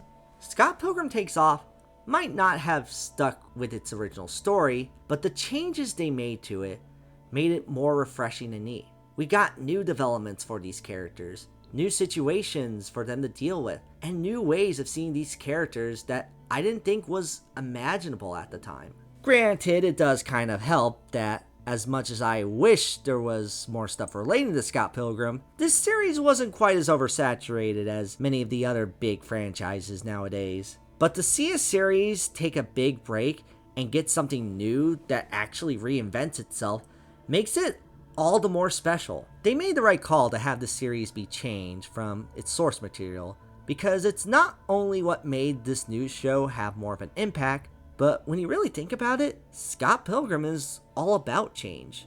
The whole point of the story is how Scott and Ramona Flowers managed to change for the better. The whole arc of them is being set up as these characters who are set with life and not really going anywhere, only for them to realize they need to change if they want to get further. The series showcases that by showing how these characters realize who they've hurt in the past, what habits they've stuck with too much for the worse, and trying to adjust with their new lifestyles. Yet it's the changes that make them better. It's Scott realizing he needs to change from the desperate nerdy guy who's self-centered to something better. It's Ramona realizing she needs to change from the distant quiet girl who's cold into something better. They realize through all the hardships in their relationship, all the mistakes they've made, all the people they interacted with, and even seeing their future selves, that they need to change. It's the main common theme that helps these characters grow, and we see this motif of change throughout the entirety of Scott Pilgrim. Stuff like the ever-changing situation with the band, the changes made throughout each version of the story, the changes of lifestyles and occupations each of the characters have in the series. Even something as simple as Ramona's ever-changing hair is a clear indication that Scott Pilgrim is all about change and how to handle it. The series helped me and a lot of other people with change because, let's be real, it's hard, and still is today. It's hard to change yourself when you feel confident in the person you currently are. It's hard to adjust to a change when you're so used to what things are currently. And it's hard to handle a change if it doesn't satisfy you because, let's face it, sometimes change isn't always good. Sometimes change can be heartbreaking. It can be frustrating. And it can even be terrifying knowing that something you are used to changes and it's worse off. But how do you adapt to change, even when it's rough? Well, maybe take into consideration that even if something changes into something worse, it can change again at some point, and for the better. A bittersweet feeling I have in life is the realization that nothing really lasts forever. It's a tough thing considering that maybe something great will not always be there, and leads to a sense of uncertainty that feels dreadful. Yet at the same time, if a situation isn't going well, who said that can't change at some point? Life is something that is ever changing. And the way people need to adapt to life is to accept that it will inevitably happen. But it's not always a bad thing. In fact, after a while, change can be incredible. It can make you a better person, learning from those mistakes to make that change for yourself and those around you. Changing yourself might be hard. In fact, it's probably the hardest thing you could do. But if you're willing to adapt to them, you start to realize that you're changing for the better in the long run. I feel better in the long run that I've changed in so many ways. In the same ways, I feel better that the changes made in each new installment of my favorite story, which is Scott Pilgrim. The fact that every single adaptation relating to Scott Pilgrim made some sort of change is the thing that makes it last so well for me. It stuck with me through so much. Not just a fun, relatable story about a nerdy guy getting with a girl filled with rock music, video games, and fun stylistic art and filmmaking styles, but through how its all-around theme of change is significant. I've changed a lot throughout my time, and I don't think it will ever stop. But when thinking back to what some of those changes have done for me, I know it won't always be a bad thing. This series about an early 20-something's precious little life is a core reminder of that. And it's the changes this series has is what makes it something that will last forever in my eyes. And I'm perfectly okay with that.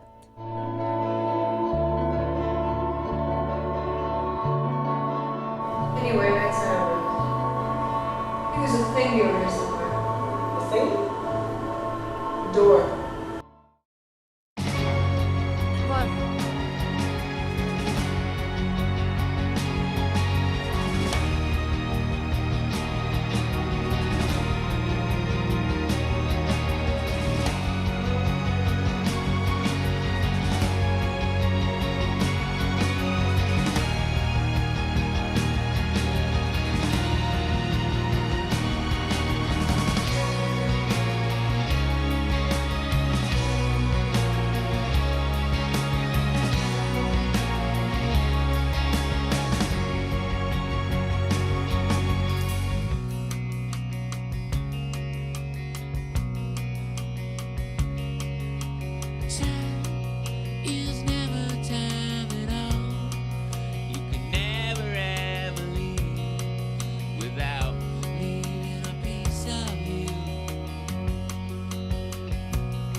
So here we are, at the final moments of the video.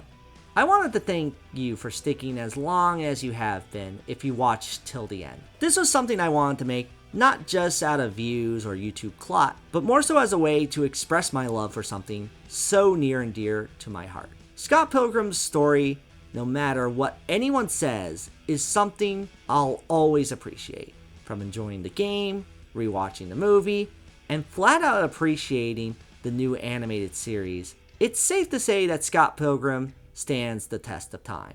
I think many others feel the same way I felt about Scott Pilgrim, as it's the ultimate coming-of-age story for millennials, especially socially awkward nerdy ones like myself. Yet it's that connection it has to everyone that makes it last, and that undeniable importance of change that makes it last even longer. To think it was something that was initially a fad is now a cult phenomenon that is growing in audience more and more over the years. I hope this video will serve as a good tribute for fans of this property, new and old, as this is one of those series I say is worth experiencing once. It's worth witnessing this precious little life, as it's totally worth going through 7 evil X's to earn the power of self-respect and love that everyone needs in their life. So take that for what it's worth.